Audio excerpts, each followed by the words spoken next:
PT से घबराहट हो रही है तो अभी आपके पास अभिषेक जी आएंगे जो एसडीएम हैं और बहुत ही अच्छे मतलब व्यवहारिक भी हैं। पहले यूपी लोक सेवा आयोग से सिलेक्टेड थे वो और कुछ दिन सरकारी सेवा में रहे हैं और फिर उसके बाद बीपीएससी में हो गया उनका। तो वो आपके पास मार्गदर्शन करेंगे आज। तो जीएस का कोई सेक्शन भी लेंगे, उन्हीं से पूछिएगा कौन सा सेक्शन लेंगे, पढ़ाएंगे मुख्य परीक्षा के लिए। पीटी के लिए तो नहीं, पीटी के लिए मार्गदर्शन देंगे और मुख्य परीक्षा के लिए कैसे बेहतर लिखा जाए। तो अभिषेक जी आपसे मिलेंगे, फिर हम लोग हिंदी पढ़ेंगे जो ऑप्शनल है वो पढ़ेंगे। तो इससे रिलेटेड, प्रीलिम्स से रिलेटेड या मुख्य परीक्षा से रिलेटेड या इंटरव्यू से संबंधित, कई बार इंटरव्यू में अच्छे बुरे अंक आते रहते हैं। एक पंकज जी हैं, उनका तो बहुत अच्छा अंक था, वो भी आएंगे आपसे मिलेंगे। जो डीएसपी हैं वो कई बार मिले भी हैं, मिलना चाहेंगे। उनकी भी इच्छा है कि हम पॉलिटी का कुछ सेक्शन पढ़ाएं, तो वही पढ़ाएंगे मुख्य परीक्षा के लिए, पीटी के लिए नहीं। तो ऐसे कुछ लोग, कई लोग सिलेक्टेड लोग हैं जिनकी इच्छा रहती है कि शिक्षण धर्म भी हम निभाएं साथ साथ। और मूलतः ये लोग शिक्षक ही हैं। पता नहीं कैसे डीएसपी, मतलब ज़्यादा मज़ा उनको कहाँ आता है, शिक्षण में ही आता है। उसमें एक अभिषेक जी भी हैं, एक रजिस्ट्रार में हैं पप्पू जी, वो हैं नहीं, इस बार केशव जी सेलेक्ट हुए बहुत दिनों के बाद। तो कई ऐसे लोग हैं जो मूलतः उनको लगता है कि ज्ञान बांटना, मदद करना, पढ़ाना ये ज़्यादा बेहतर है। लेकिन चूँकि अब सिलेक्शन हो गया है, लेकिन आत्मा कहाँ रहती है, शिक्षण में ही रहती है। तो आपसे मिलेंगे तो आप उनसे पूछिएगा डिटेल, और जीएस का कौन सा सेक्शन पढ़ाएंगे मुख्य परीक्षा के लिए। से इनका परिचय करा दें, लेकिन परिचय कराने से पहले इनकी दो खूबियां हम बता रहे हैं जो हम लोग को प्रभावित करती है। एक तो इनकी हैंडराइटिंग बहुत सुंदर है ना, और मनोयोग से लिखते भी हैं। अभी एक घटना सुना रहे थे कि कोई डिस्ट्रिक्ट जज और कहीं से कोई रिपोर्ट वगैरह आती है तो इनकी राइटिंग को, इसमें कुछ फैक्ट्स की गलती भी थी आईपीसी वगैरह की, लेकिन जज ने कहा कि हमको काटने का मन नहीं कर रहा है, तुम इतना सुंदर लिखे हो, है ना। तो शानदार एक जो हैंडराइटिंग है उसके लिए एक बार क्लैपिंग कीजिए, है ना। आप कई बार पूछते हैं कि हैंडराइटिंग का क्या प्रभाव पड़ता है, आप अभिषेक जी से जानिए। दूसरा, ये बेसिकली शिक्षक ही हैं, पढ़ाने में इनकी अभिरुचि है और आपको पढ़ाएंगे भी हिस्ट्री का कुछ पोर्शन जो मुख्य परीक्षा के लिए होगा। वो हिस्ट्री और कल्चर का जो सवाल है उसको देखेंगे ये, और भी आप लाभान्वित हो सकते हैं। और बहुत ही ज़्यादा व्यवहारिक हैं, बहुत मिलनसार और हंसमुख व्यक्ति हैं ये। तो एक व्यक्ति के रूप में, यानी एक व्यक्तित्व के रूप में अभिषेक जी बहुत ही शानदार हैं, बहुत कोऑपरेटिव हैं, जानदार हैं और हैं ही, अनुशासित तो हैं ही। तो हम अभिषेक जी और आप दोनों के बीच संवाद कायम रहे, बातचीत होती रहे, पर आप प्रीलिम्स के लिए, मेंस के लिए और इंटरव्यू के लिए, और भी कि कौन सी हम सेवा लें, किस सेवा में क्या चुनौतियां हैं, एसडीएम की क्या चुनौतियां हैं, फंक्शन क्या हैं, या डीएसपी या रजिस्ट्रार, या कौन सी सेवा अच्छी होती है, कैसे हम रैंकिंग, कौन सा हम पदक्रम दें, ये सारे सवालों से आप रूबरू होइए। मेरा नाम अभिषेक है, मैं 60-62वीं बैच का सीनियर डिप्टी कलेक्टर हूँ, पोस्टेड हूँ सुपौल में। और इससे पहले मैं पढ़ाता ही था बेसिकली, और इस सेवा में आने से पहले मैं उत्तर प्रदेश लेखा सेवा में लंबी समय तक सेवा दी है मैंने। उसके पश्चात मेरा मन लगा नहीं वहाँ पे, क्योंकि थोड़ा मोनोटोनस टाइप की सर्विस थी, सो मैं यहाँ पे मूव किया। उससे फिर बीच में ही मैं एनएचआई में भी डिप्यूटेशन पे गया था 3 साल के लिए, 2 साल वहाँ रहा, तीसरे साल वहाँ भी मन नहीं लगा कि कुछ अच्छा होना चाहिए। इन द सेंस की डाइवर्सिटी जो है आपके लाइफ में बहुत ज़रूरी है। ना आप एक तरह का खाना खा सकते हैं, ना एक तरह का कपड़ा पहन सकते हैं, ना आप एक जगह घूम सकते हैं लगातार। तो there should be diversity is very useful. Okay, तो हम लोग चलते हैं, थोड़ा परिचय हो जाए, सब लोग अपना अपना बताएंगे। स्टार्ट, बैठे बैठे आराम से, खड़ी जरूरत नहीं है। अच्छा, दो नाम है राहुल मेरे कजन ब्रदर का भी नाम है। चलिए, कहाँ से पढ़े आप? Very good. आप कौन से जिले, डिस्ट्रिक्ट बताइए, नाम, डिस्ट्रिक्ट और एजुकेशन। Very good. ओके, आप?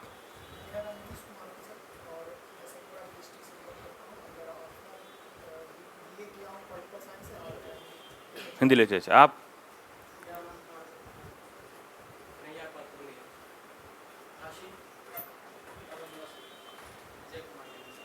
ओके।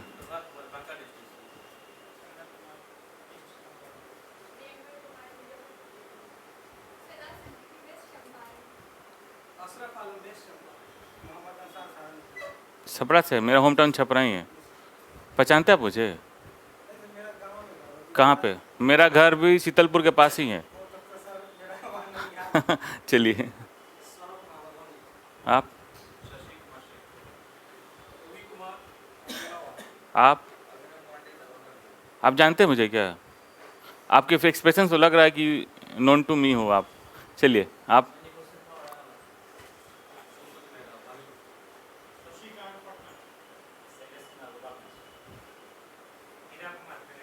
आपका हो गया? आप?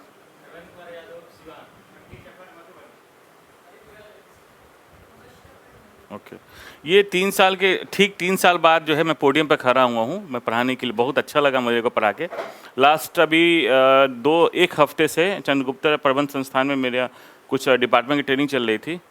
तो सर ने कहा ना कि administrator by accident and by hobby I am a teacher. तो वहाँ भी मैंने अपने बैचमेट्स को भी कुछ कुछ चीज़ें बताई, तो बड़ा अच्छा लगा। और सर से फिर बात हुई कि मेरे को पढ़ाना है, तो यहाँ पे थोड़ा सा अच्छा लगेगा। तो एक शायरी मेरे को याद आ गई कि कितनी बेताबी होती है ना किसी काम के लिए। जब आपका मनोकूल कोई काम मिले तो आपको बहुत बेताबी होती है उस काम को करने के लिए। तो आप लोग क्या क्या है, तो 2 लाइन 2 पंक्तियाँ मैं बयां करूँ। मतलब मेरे अंदर इतना आज सुबह से क्यूरियोसिटी सी, इनफैक्ट रात से ही थी कि कब मैं जाऊं, कब मैं मिलूं, कुछ बताऊं, कुछ पढ़ूं और अपना मनपसंद काम करूं। हर इंसान के जीवन में कुछ ऐसा चीज़, ऐसा पल होता है या ऐसा काम होता है जिसको बड़े अच्छे से करता हो। बाकी चीज़ें वो करता ही है, लेकिन मन से करना और करना बोथ आर डिफरेंट। तो आप ही लोग के लिए आप लोग से मिलने का बेताबी और सर से मिलने की बेताबी थी।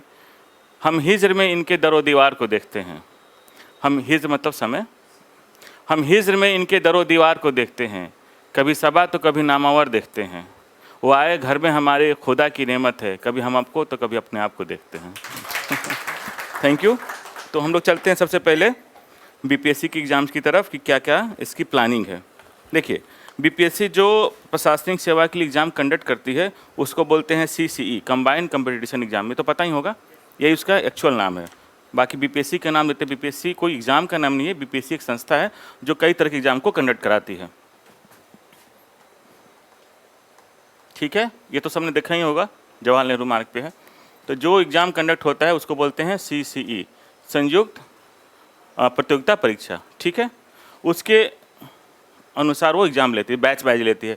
जैसे अभी लेटेस्ट जो है 67th है, उसके पहले 66 था, देन 65, मेरे को लगता है 65 तक रिजल्ट आ चुका है फाइनल, 64, 63, और इसके पहले 2-3 बैच गैप हुआ करता था तो कंबाइन करके लिया, यानी कि 60-62 लिया जिसका मैं हूँ।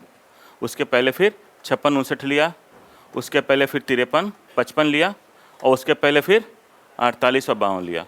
तो मतलब बैकलॉग बहुत सारा था यहाँ तक। अब बीपीएससी बहुत बिल्कुल अपने पैटर्न पे आ गई है। हर साल एग्ज़ाम होता है और 2-2.5 साल के आसपास रिजल्ट आ जाता है, जो एक बहुत ही अच्छा इंडिकेटर है आप लोगों के लिए। 2025 तक बहुत अच्छा ही रहेगा क्योंकि खूब सारी वैकेंसीज आएगी, रिटायरमेंट खूब है। इसलिए मेरा ये आप लोग से रिक्वेस्ट होगा कि 2-3 साल खूब मन लगा के पढ़िए, सब पूरी दुनिया से कट जाइए, तब जाके ऐसा होगा। मैं अपना एग्जाम्पल बताता हूँ। मैं 3 बार इंटरव्यू फेस किया यूपीएससी का। 2016 में मेरा यूपीएससी में सिलेक्शन हुआ। मतलब हमेशा मैं चाहता आईएएस बनूँ, लेकिन हुआ नहीं। 1044 रैंक आई और बेकार सी सर्विस मिलनी थी, सो मैं गया नहीं क्योंकि ऑलरेडी अकाउंट सर्विसेज में था। तो आप लोग ऐसा करिएगा कि एकदम बिल्कुल कॉम्पैक्ट तरीके से पढ़ाई कीजिए। देखिए, इसका एक एग्जांपल मैं बताता हूँ। एक छोटी सी कहानी है गौतम बुद्ध की। गौतम बुद्ध के एक शिष्य थे, आनंद, नाम सुना होगा, जो उनका कजन ब्रदर भी था। वो पढ़ने लिखने में बहुत अच्छे थे, बहुत ज्ञानी भी थे। तो एक बार आनंद को घमंड हो गया कि मैं बहुत जानता हूँ। तो गौतम बुद्ध तो पारलौकिक सुपर नेचुरल पावर थी उनके अंदर। तो गौतम बुद्ध ने रीड कर लिया कि आनंद को थोड़ा सा घमंड हो गया है। तो उन्होंने कहा आनंद की परीक्षा लेनी चाहिए। तो एक बार क्या हुआ, आनंद के साथ घूमते घूमते कहीं पे पहुँचे जंगल में, बियाबान जंगल। बियाबान मतलब घना जंगल। उनको गौतम बुद्ध को प्यास लगी, तो उन्होंने कहा कि आनंद थोड़ा सा पानी लेके आओ, मुझे ना पानी पीना है। ये इलाका गंगा बेल्ट का था। कछारी इलाके और गंगा बेल्ट के इलाके में क्या होता है, पानी तो निकल जाता है जल्दी ही, लेकिन वो पानी गंदा होता है। मतलब फर्स्ट लेयर जो होती है मटमैला होता है, जो पीने में भी अच्छा नहीं होता और दिखने में भी अच्छा नहीं होता है। आनंद गए, सुबह ही निकले, सुबह से दोपहर हुई, दोपहर से शाम हुआ, शाम से रात होने को आई। आनंद का ना पता ना पानी का पता। गौतम बुद्ध को तो एक्चुअली प्यास लगी नहीं थी, उनको तो आनंद को टीच करना था। फिर गौतम बुद्ध तलाश में निकल पड़े। 1-2 किलोमीटर चले होंगे तो देखिए वो आनंद परेशान है और फावड़ा लेके खोद रहा है ज़मीन, और आसपास कई खड्डे उसने खोद दिए और थोड़ा थोड़ा पानी था लेकिन पीने लायक नहीं था। तो गौतम बुद्ध ने पूछा, भंते तुमने क्या किया? तो भगवान आपको प्यास लगी थी लेकिन पानी कहीं अच्छा नहीं मिल रहा था, इसलिए मैंने सैकड़ों जो है खड्डे खोद डाले। तो गौतम बुद्ध ने कहा कि ये शिक्षा में कमी तुम्हारी यहीं पे है, आओ मैं तुम्हें बताता हूँ, मुझे प्यास नहीं लगी, मुझे तुम्हें कुछ सिखाना था। तो गौतम बुद्ध ले गए आनंद को बुला के। उन्होंने कहा कि जो तुमने इतनी मेहनत 50 खड्डे खोदने में की है, तुम इतनी ही मेहनत फोकस होके एक ही खड्डे खोदते तो पानी का दूसरा स्तर मिलता और मीठा पानी मिल जाता। तो मोरल ऑफ द स्टोरी यही है कि फोकस होके काम करेंगे तो सिलेक्शन हो जाएगा। अदरवाइज़ आप सोचेंगे कि मैं घूम भी लूँ, दुनियादारी भी निभा लूँ, सब सोशल रिचुअल्स को भी पूरा कर लूँ, तो ऐसा नहीं हो सकता। कॉन्केव और कॉन्वेक्स लेंस में क्या डिफरेंस है? आग किससे लगती है, किस लेंस से लगती है? दूसरे वाले लेंस से क्यों लगती है? क्योंकि एक में लाइट जो है पूरी तरह सेंट्रिक हो जाती है और दूसरे में क्या होती है, डाइवर्स हो जाती है ना। तो इसलिए आप समझिए कि आपको क्या किस तरह का लेंस बनना है, कॉन्वेक्स लेंस बनना है या कॉन्केव लेंस बनना है। और यदि आप समय पर मेहनत नहीं करेंगे तो समय निकल जाएगा, आप पछताते रह जाएंगे। इसका एग्जाम्पल नेपोलियन का है। नेपोलियन का नाम सबने सुना होगा। शुरुआत में बहुत तरक्की की उसने, ठीक, स्पेन वगैरह में भी उसने पूरे चढ़ाई की, अपने भाई भतीजों को वहाँ पे राजा बना दिया। लेकिन एक ऐसा मौका आया जब नेपोलियन जो है हार गया और उसे वहाँ क्या किया गया, वाटरलू की लड़ाई में हारा और उसको सेंट हेलेना में निर्वासित कर दिया गया। सबने कहानी पढ़ी होगी। नेपोलियन जब जेल में था तो उसने अपनी बायोग्राफी लिखी। उसमें उसने एक बहुत अच्छी लाइन लिखी कि मैंने समय को नष्ट किया और समय ने मुझे नष्ट किया। मतलब जो व्यक्ति समय नष्ट करता है ना, समय उसको नष्ट कर देता है। ये बात आप जितनी अच्छी से गांठ बांध लेंगे उतनी अच्छा रहेगा। थोड़ा आवाज़ और कम कर दिए, ठीक है। चलते हम, बात आगे समझ में। एग्ज़ाम का प्लान जो है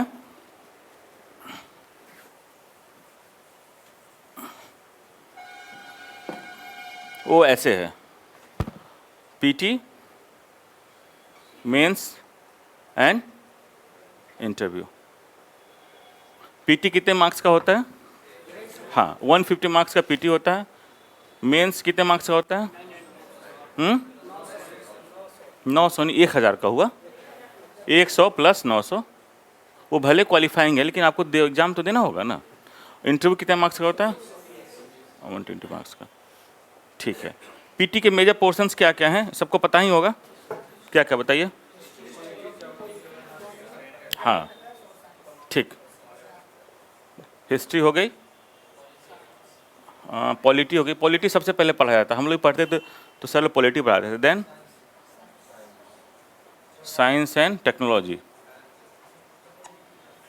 उसके बाद ज्योग्राफी। ज्योग्राफी में आपके तीनों आ जाएंगे, फिजिकल, वर्ल्ड और इंडियन, ठीक है। उसके बाद बताइए, इकोनॉमिक्स हो गई। इकोनॉमिक्स में दोनों तरह के हो गए, ट्रेडिशनल और करेंट, ठीक है। उसके बाद बताइए, बिहार स्पेशल हो गया, ठीक। उसके बाद कुछ मैथ्स के सवाल होते हैं, ठीक है। करेंट अफेयर्स हो गए और लास्ट जो कुछ बचा उसको डाल दिया मिसलेनियस में, ठीक। देखिए एक थ्रेशोल्ड होता है। थ्रेशोल्ड मतलब समझते हैं ना, थ्रेशोल्ड की सीमा पार करने के बाद आदमी मनोवैज्ञानिक रूप से जीत हासिल कर लेता है। लाइन, बॉर्डर लाइन पर नहीं रहना है। जैसे आप 2020 का मैच खेला, 180 बनाइए स्कोर किसी भी 2020 मैच में, आपको लगेगा 90% की मैं जीत गया। जैसे हमने मान लीजिए मैं टीम ए हूँ, आप टीम बी हैं, मेरे को फर्स्ट बैट, हमने टॉस जीत लिया, मेरे को फर्स्ट बैटिंग करने का मौका मिला, हमने 180 185 स्कोर खींच दिया, रन बना लिए, ठीक। ये अपने आप प्रेशर में आ जाएंगी इनकी टीम। ऐसा नहीं कि इनके अंदर कैपेबिलिटी नहीं है, इनके अंदर वो स्कोर को देख कैपेबिलिटी जो है ना अपने आप डाउन होने लगेगी। मतलब क्या किया हमने, इनको 2 मौक़ों पर हराया, पहले ही हरा दिया, लड़ाई शुरू से पहले ही। एक तो रन बना लिया बहुत ज़्यादा, और दूसरा इनको मनोवैज्ञानिक रूप से मैंने हरा दिया। देखो हारना 2 तरीक़ा से होता है, एक होता है मनोवैज्ञानिक तरीके से, एक फिजिकल तरीके से। तो फिजिकल तरीके से क्या किया, इतना रन बाय स्कोर बना लिया, और मनोवैज्ञानिक तरीके से हराने की क्या कोशिश की कि इनको प्रेशर में डाल दिया। तो अब मेरा ये कहने का मतलब है कि आप मनोवैज्ञानिक रूप से इस वजह को पार करने के लिए आप पूरा कोशिश करो कि किसी भी सूरत में मेरा 110 के आसपास स्कोर हो जाए, इस टारगेट को लेके चलो। जैसे ही आप बिलो 100 को जाओगे, आप प्रेशर में आ जाओगे, ना आपकी मेंस की तैयारी हो पाएगी, ना इंटरव्यू की तैयारी हो पाएगी। उससे इसका नुकसान क्या है, उसका नुकसान क्या है कि यदि आपका परफॉर्मेंस अच्छा परफॉर्मेंस बिलो 100 रहा, तो आपको हमेशा लगेगा डाउट में कि मैं कर पाऊँगा या नहीं कर पाऊँगा, करूँगा तो कैसे होगा, ये होगा वो होगा। इसका आपको पूरा इफेक्ट इसे पड़ेगा। आप बड़ा लाख अपने मन को मनाओगे कि नहीं मेरे को करना है अगले बार के लिए, लेकिन आदमी हर बार क्या होता है ना, इन देखो पूरी दुनिया में जाओगे, इंसान एक ही तरह का होता है, वो हमेशा टेंटेटिव सोचता है, आगे का फ्यूचर कम सोचता है। हम बहुत सोचते हैं कि हम फ्यूचरिस्टिक अप्रोच रखेंगे या फिर आगे के लिए सोचेंगे, ऐसा होता नहीं है। तो जैसे आपने मान लीजिए 67 यूपीएससी दिया, किसी का स्कोर हुआ 91, 92, हो सकता है 89 ही कट ऑफ जाए, लेकिन वो हमेशा डायलमा में रहेगा और डायलमा का इफेक्ट इस पर पड़ेगा। किसी ने 105 स्कोर कर लिया, 108 कर लिया, वो हमेशा विन विन सिचुएशन में रहेगा। तब उसके सामने क्या रहेगा, मैं खूब अच्छे से मेंस तैयारी करूँगा, ईश्वर ने चाहा तो मेरा यहीं इसी लेवल पे मेरा इसी एग्जाम में या इसी बैच में सिलेक्शन हो जाएगा, और नहीं हुआ तो मेरी तैयारी इतनी अच्छी कर लूँगा कि नेक्स्ट आने वाले बैच में या जब भी एग्जाम होगा मैं इसको क्रैक कर लूँगा। तो हमेशा प्रयास आप कीजिए मनोवैज्ञानिक सीमा को पार करने के लिए। आप कट ऑफ के लिए कभी मत सोचिए, कट ऑफ से हमेशा 10-20 आगे सोचिए। जैसे हर कोई एग्ज़ाम लेके आता है, एग्ज़ाम देने के बाद डिफरेंट सोर्सेज आते हैं कीज आंसर के, ठीक, उसमें कुछ ना कुछ गलतियाँ रहती हैं। कितनी गलतियाँ रहती हैं, मिनिमम +-5 की रहती है, ठीक। एक एक्सपेक्टेड कट ऑफ भी होता है, जैसे मान लीजिए 95 कट ऑफ हुआ, अब किसी का 97 है, ठीक, और प्लस माइनस ये आ गया, तो वो तो 92 के प्लस 95 वेरी करता रहेगा, तो हमेशा डायलमा की स्थिति में रहेगा, डोल्ड्रम की स्थिति में रहेगा। तो फिर आपकी परफॉर्मेंस जो है ना, फिर वही कॉन्केव और कॉन्वेक्स लेंस वाली कहानी हो जाएगी। तो आप हमेशा प्रयास कीजिए और ये कोशिश कीजिए कि ये मेरा प्रयास जो है ना आखिरी है। जैसे गांधी जी का एक वक्तव्य था कि जियो ऐसे जैसे जीवन अनंत और सीखो ऐसे जैसे आजीवन अंत। समझ गए ना, मतलब इतना प्रयास करो कि मेरा इसी बार में सिलेक्शन हो जाए। ये कोई नहीं जानता फ्यूचर की किसका इसी बार ही सिलेक्शन हो या अगली बार होगा, लेकिन आदमी को हमेशा प्रयास अच्छे से करना चाहिए। एक छोटा सा एग्जांपल मैं आपको बताता हूँ। श्री रविशंकर का एक मैंने सेशन अटेंड किया था, आपको पता ही होगा, उनका नाम सुना होंगे। तो उन्होंने कैपेसिटी बिल्डिंग के बारे में बात करी। कुछ ही नहीं, हम लोग सर जितने भी पार्टिसिपेंट होते हैं तो एक क्वेश्चनायर सेशन होता है, तो उसमें पूछते हैं कैपेसिटी बिल्डिंग कैसे की जाए। तो उनसे पूछा गया कि सर कैपेसिटी बिल्डिंग के लिए हम क्या करें, हमारे पास सोर्सेज लिमिटेड है, हमारी कैपेसिटी वो है लिमिटेड है, तो हम कैसे करें कि हम अपना बेस्ट परफॉर्म करें। तो रविशंकर तो बहुत ज्ञानी व्यक्ति हैं, वो हंसे, बोला अच्छा मैं आपको एक दृष्टांत बताता हूँ। उन्होंने कहा बहुत पुरानी बात है, एक बार क्या हुआ, चांद और सूरज दोनों बीमार हो गए, और उसमें क्या दिक्कत क्या हुई कि पूरे संसार में रोशनी का माध्यम तो बस वही था, क्योंकि बिजली का आविष्कार नहीं हुआ था, और चांद सूरज की बीमार होने से पौधों, पेड़ पौधों और पशु पक्षी पर असर पड़ रहा था। तो और सबसे बड़ी दिक्कत रोशनी की हो गई। तो सब लोग प्रयास में लगे थे, कहानी काल्पनिक ही है, कि उनकी तबीयत ठीक हो जाए और फिर से वो रोशनी देने का काम करे, दिन में सूर्य और रात में चांद। तो उसी दरम्यान फायरफ्लाई यानी कि जुगनू उड़ता उड़ता उड़ता भगवान जी के पास पहुंचा। बोले कि भगवान जी मैं भी चाहता हूं कि थोड़ा रोशनी को बढ़ाने में या रोशनी देने में अपना पार्टिसिपेशन दूं। भगवान जी हंसे, बोले हे तुच्छ प्राणी, तू क्या कर सकता है। जुगनू बड़े गर्व के साथ बोला और कॉन्फिडेंस के साथ, कुछ नहीं भगवान, कम से कम मेरे जितना वश में है तो उतना कर ही सकता हूँ मैं, जितनी रोशनी मैं दे सकता हूँ, जितना नेचर ने मेरे को ताकत दी होता तो मैं कर ही सकता हूँ। और कह के उड़ चला वो। मोरल द स्टोरी ये है कि हर कोई आइंस्टीन तो नहीं है, लेकिन अपना 100% देना चाहिए, फिर आपको किसी से गम नहीं रहेगा, ना जीतने का और ना हारने का, ठीक। तो ये एक प्रयास करना चाहिए। ये पढ़े कैसे, ये सब आपको लोगों को पहले से पता ही होगा, ठीक है। तो हम लोग अब करते हैं, चलते हैं, पहले थोड़ा मेंस के डिस्कस कर लें। मैं सब बताऊंगा। बेसिकली मैं हिस्ट्री का ही स्टूडेंट हूँ, मेरी एजुकेशन है साइकोलॉजी है ग्रेजुएशन में, और दिल्ली यूनिवर्सिटी में पोस्ट ग्रेजुएशन हिस्ट्री में। तो हिस्ट्री में आपको अच्छे से बताऊंगा और बहुत से एक्सपेक्ट ऐसे बताऊंगा जो किताब बुक्स में आपको कहीं नहीं मिलेगी, ठीक। और हिस्ट्री एक ऐसा सब्जेक्ट है, इतना ऐसा डेंस सब्जेक्ट है, जिसमें आप बुकिश होकर लिखेंगे आपको कभी मार्क्स नहीं मिलेंगे, आपको हमेशा आउट ऑफ द टर्न और रिसेंट रिसर्च के बाद अच्छे से लिखना होगा। 2014 के बाद से जब से गवर्नमेंट बदली है, तब से हिस्ट्री की रीराइटिंग स्टार्ट हुई है। आप लोग को नहीं पता होगा, बहुत सारे एस्पेक्ट और फैक्ट्स जो है ऐसे ऐसे डाले गए हैं जिनके बारे में पता नहीं होगा। मैं अच्छा एग्जांपल बताता हूँ। जैसे आप लोगों ने मऊ का नाम सुना है? हैं? उत्तर प्रदेश में है। किस लिए फेमस है? किस लिए फेमस है? किसी का दरगाह है वहाँ पे? नहीं सुने हैं? नहीं सुने। मोहम्मद गजनवी का एक भांजा था, नेट पे सर्च कीजिए। चलिए उसके बारे में बताते हैं। आप लोग मैं नाम नहीं बताऊंगा, आप लोग सर्च कीजिएगा उसके बारे में, ठीक है। मऊ के आसपास के इलाके में जो है लोग उसको बहुत मानते थे, ठीक, और लोग उसकी पूजा करते थे। लेकिन बेसिकली ही वाज इन्वेडर। उसके बारे में बताया गया कि वो दलितों की बड़ी रक्षा करते थे, एंड जो है अपर कास्ट का जो वो था लड़ाई थी, अत्याचार था, उससे लोअर कास्ट की रक्षा करते थे, ये करते थे। मतलब बहुत सारा, मतलब हिस्ट्री ऐसी लिखी गई। लेकिन एक महाराजा सुहेलदेव का भी नाम सुना होगा अभी, जब सुहेलदेव की जयंती अभी रिसेंट स्टार्ट हुआ है। तो हिस्ट्री में जब फैक्ट्स को ढूंढा गया तो पता लगा कि जो उनका निक नेम था दुल्हे मियाँ, अभी जो जिनका वो है मज़ार है, कि एक्चुअली कहानी कुछ और थी। दलितों का नेतृत्व तो सुहेलदेव कर रहे थे, और जिस दिन लड़ाई हुई उस दिन सुहेलदेव ने मारा उनको। तो कहानी तो गड़बड़ हो गई। मतलब एक जगह पे आप उस व्यक्ति को, जो इन्वेडर था, उसको आप महिमा मंडित कर रहे हो, और कि आप दलितों के वो थे, कस्टोडियन थे, और दूसरी तरफ कोई दलित व्यक्ति जो है उनके अपने अधिकारियों के लड़ रहा है। दैट मीन्स की कहानी कुछ और है। हिस्ट्री जो कोई ऑप्शन रखता है उसका मार्क्स कम क्यों आता है? वो वही घिसा पिटा क्या करता है, टीच योर सेल्फ लाएगा, पढ़ेगा, रट के लिख देगा, उसमें मार्क्स आपको कभी नहीं आएगा। हमेशा थोड़ा सा बेहतर करेंगे तभी आप अच्छा कर पाएंगे, ठीक है। आगे चलते हैं हम मेंस की तरफ चलें, थोड़ा डिस्कशन करें। कोई दिक्कत, कोई कन्फ्यूजन तो पूछते रहिएगा। कोई है मन में शंका? अब चलते मेंस की तरफ। मेंस के कितने पार्ट हुए हैं? नहीं, मेंस के पार्ट कितने हुए? नहीं, मेंस के 2 पार्ट हुए। एक आपके रिटन एग्जामिनेशन और इंटरव्यू। इंटरव्यू एक्चुअली मेंस का ही पार्ट है। मेंस का मतलब हुआ कि ये ही एग्ज़ाम है। पीटी आपका एग्ज़ाम नहीं है। पीटी क्या, भीड़ को छांटने का एक तरीका है ना, ठीक। तो मेंस का यदि रिटन पार्ट को देखते हैं, इसमें पहला आपका हो गया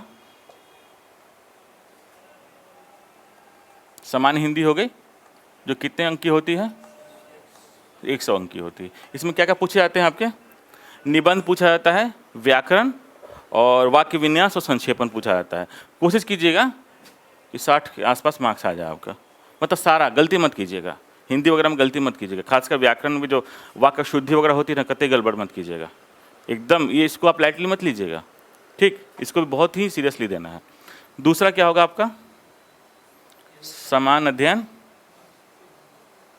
फर्स्ट।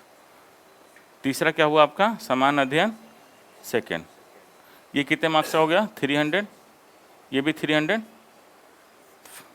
चौथा पत्र क्या हुआ आपका? वैकल्पिक विषय।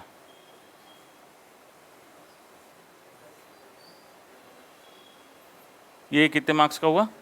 पहले 2 होते थे, अब 1 ही कर दिया है, और एक ही सिंगल पेपर होता है, जिसमें से आपको ग्रुप ए और ग्रुप बी में बटा होता है। दोनों मिला के आपको 6 क्वेश्चंस करने होते हैं, और उसके सब पार्ट होते हैं, ठीक। जैसे क्वेश्चन 1 हुआ तो उसका ए, बी एंड सी होता है, ठीक। इस तरह के सब पार्ट होते हैं।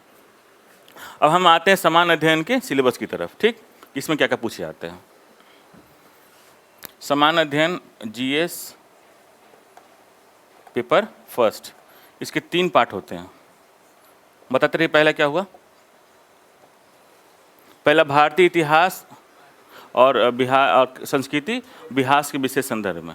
दूसरा होता है आपका करंट अफेयर्स होता है, नेशनल एंड इंटरनेशनल इंपॉर्टेंस का। और तीसरा क्या होता है? स्टैट्स होता है, लेकिन बेसिकली वो स्टैट्स नहीं होता, वो होता है डाटा इंटरप्रिटेशन होता है, ठीक। मैं आपको बहुत ही अच्छे तरीके से स्ट्रेटजी बताऊंगा कि आप कैसे मार्क्स आ जाएंगे। तो थोड़ा कुछ लिखिए। और अब बीपीएससी का स्टैंडर्ड भी काफ़ी टफ हो गया है। जैसे एग्जांपल में बताता हूँ, थोड़ा सा इस पर भी ध्यान दीजिए। थोड़ा सा मैं आपको डरा नहीं रहा हूँ, सचेत कर रहा हूँ। ऑस्ट्रिच होता है ना, ऑस्ट्रिच, शुतुरमुर्ग, उस पर कोई हमला कर तो क्या करता है? बालू में सिर घुसेड़ लेता है अपना। तो क्या होता है? वो बच जाता है खतरे से? नहीं, वो अपने आप को धोखा देता है। समझ गए? उसको बालू में सिर घुसेड़ के सिर डाल लेगा और आँख खोलता है, अरे अब तो कुछ नहीं दिख रहा, मतलब खतरा टल गया। तो ये बेवकूफ़ी है। तो सचेत करने के लिए क्या करना है? आपको अलर्ट रहना पड़ेगा, आपको जोखिम को देखना है क्या है। इस एग्जाम्पल देखिए, बीपीएससी 64th में 1455 सीटें थी, ठीक है। एक स्टैंडर्ड कट ऑफ मान लीजिए 600, ठीक। नंबर ऑफ कैंडिडेट्स इतना, और जो हाईएस्ट आया होगा वो मान लीजिए 720 आया होगा रिटर्न में। 120 मार्क्स पे ही ये 1455 कैंडिडेट्स थे, मतलब एक मार्क्स पे 50-50 कैंडिडेट। अब समझे कितना कॉम्पिटिशन कितना टफ है, समझ पा रहे हैं आप मैं क्या कह रहा हूँ? मतलब पता लगा कि पूरे बैच का नंबर ही एक ही है, कितना टफ है ये। इसलिए कभी भी एक नंबर का भी जो है ना गलती करने की कोशिश मत कीजिएगा मेंस में, और ये अभी ऐसे ही चलेगा, बहुत टफ होते जा रहा है। मेरी बात समझ रहे हैं ना? यदि मान लीजिए ऐसे भी काउंट करें कि फर्स्ट रैंकर को 720, 719 ऐसे करते करते तो सिलेक्शन 120 स्टूडेंट में खत्म हो जाएगा। यहाँ पे कितना है 1455, यानी कितना हुआ, एक पे तो आपका 50 नहीं 100 हो गया है ना। तो इसलिए ध्यान रखिएगा कि एक नंबर भी कहीं से ना छूटे। इतना बेहतर कीजिए कि हमेशा 1 नंबर 2 नंबर 4 नंबर आपको अच्छा ले जाए, और 1 नंबर से ही आपका क्या होता है, आपको सर्विस BS मिल जाएगा, और 5 नंबर से आपको सबसे टॉप वाला नीचे का बॉटम का सर्विस मिल जाएगा, जिसमें ज़िंदगी में आपको लगेगा अरे हम बेकार ही में आ गए, थोड़ा सा मेहनत कर लिए होते। 5-10 नंबर में पूरा कहानी ख़त्म हो जाएगा, क्योंकि बहुत लोग बिहार में तो 50 तक कैटेगरी भी है, EBC भी है, ये भी है, वो भी है ना, हर एग्जाम में है, कैटेगरी पर हम नहीं जा रहे हैं। तो हमेशा कोशिश की जाए कि मार्क्स जितना ज़्यादा गेन कर सके। कहानी आपके सामने है, इसलिए मैं बता रहा हूँ कि ऑस्ट्रिच नहीं बनना है, हमेशा अलर्ट रहना है, लड़ना है। ठीक है, तो लिखिए प्रश्न पत्र प्रथम प्रश्न पत्र में क्या क्या सिलेबस होता है। टॉपिक नंबर 1, भारत का आधुनिक इतिहास और भारतीय संस्कृति। भारत का आधुनिक इतिहास और भारतीय संस्कृति, कॉमा बिहार के संदर्भ में आधुनिक इतिहास एवं संस्कृति। अब देखिए इसमें क्या क्या पूछे जाएंगे। ये तो हो गया मेन टॉपिक हो गई, इसके डिफरेंट सब टॉपिक होते हैं। चलिए लिखिए 19वीं शताब्दी के मध्य से लेकर 19वीं शताब्दी से मतलब मध्य से मतलब हो गया सिपाही म्यूटिनी से लेकर 19वीं शताब्दी के मध्य से लेकर देश की आज़ादी तक 19वीं शताब्दी के मध्य से लेकर देश की आज़ादी तक इतिहास की रूपरेखा। दूसरा टॉपिक लिखिए, सब टॉपिक गांधी, नेहरू, टैगोर, आप नहीं लिख रहे हैं, अंबेडकर, सुभाष चंद्र बोस, राम मनोहर लोहिया, डॉक्टर राजेंद्र प्रसाद, जयप्रकाश नारायण आदि की विचारधारा एवं संबंधित आंदोलन। तीसरा सब टॉपिक लिखिए बिहार के आधुनिक इतिहास के संदर्भ में, बिहार के आधुनिक इतिहास के संदर्भ में प्रश्न जैसे राष्ट्रीय आंदोलन, पाश्चात्य शिक्षा का आरंभ और विकास, पाश्चात्य शिक्षा का आरंभ और विकास।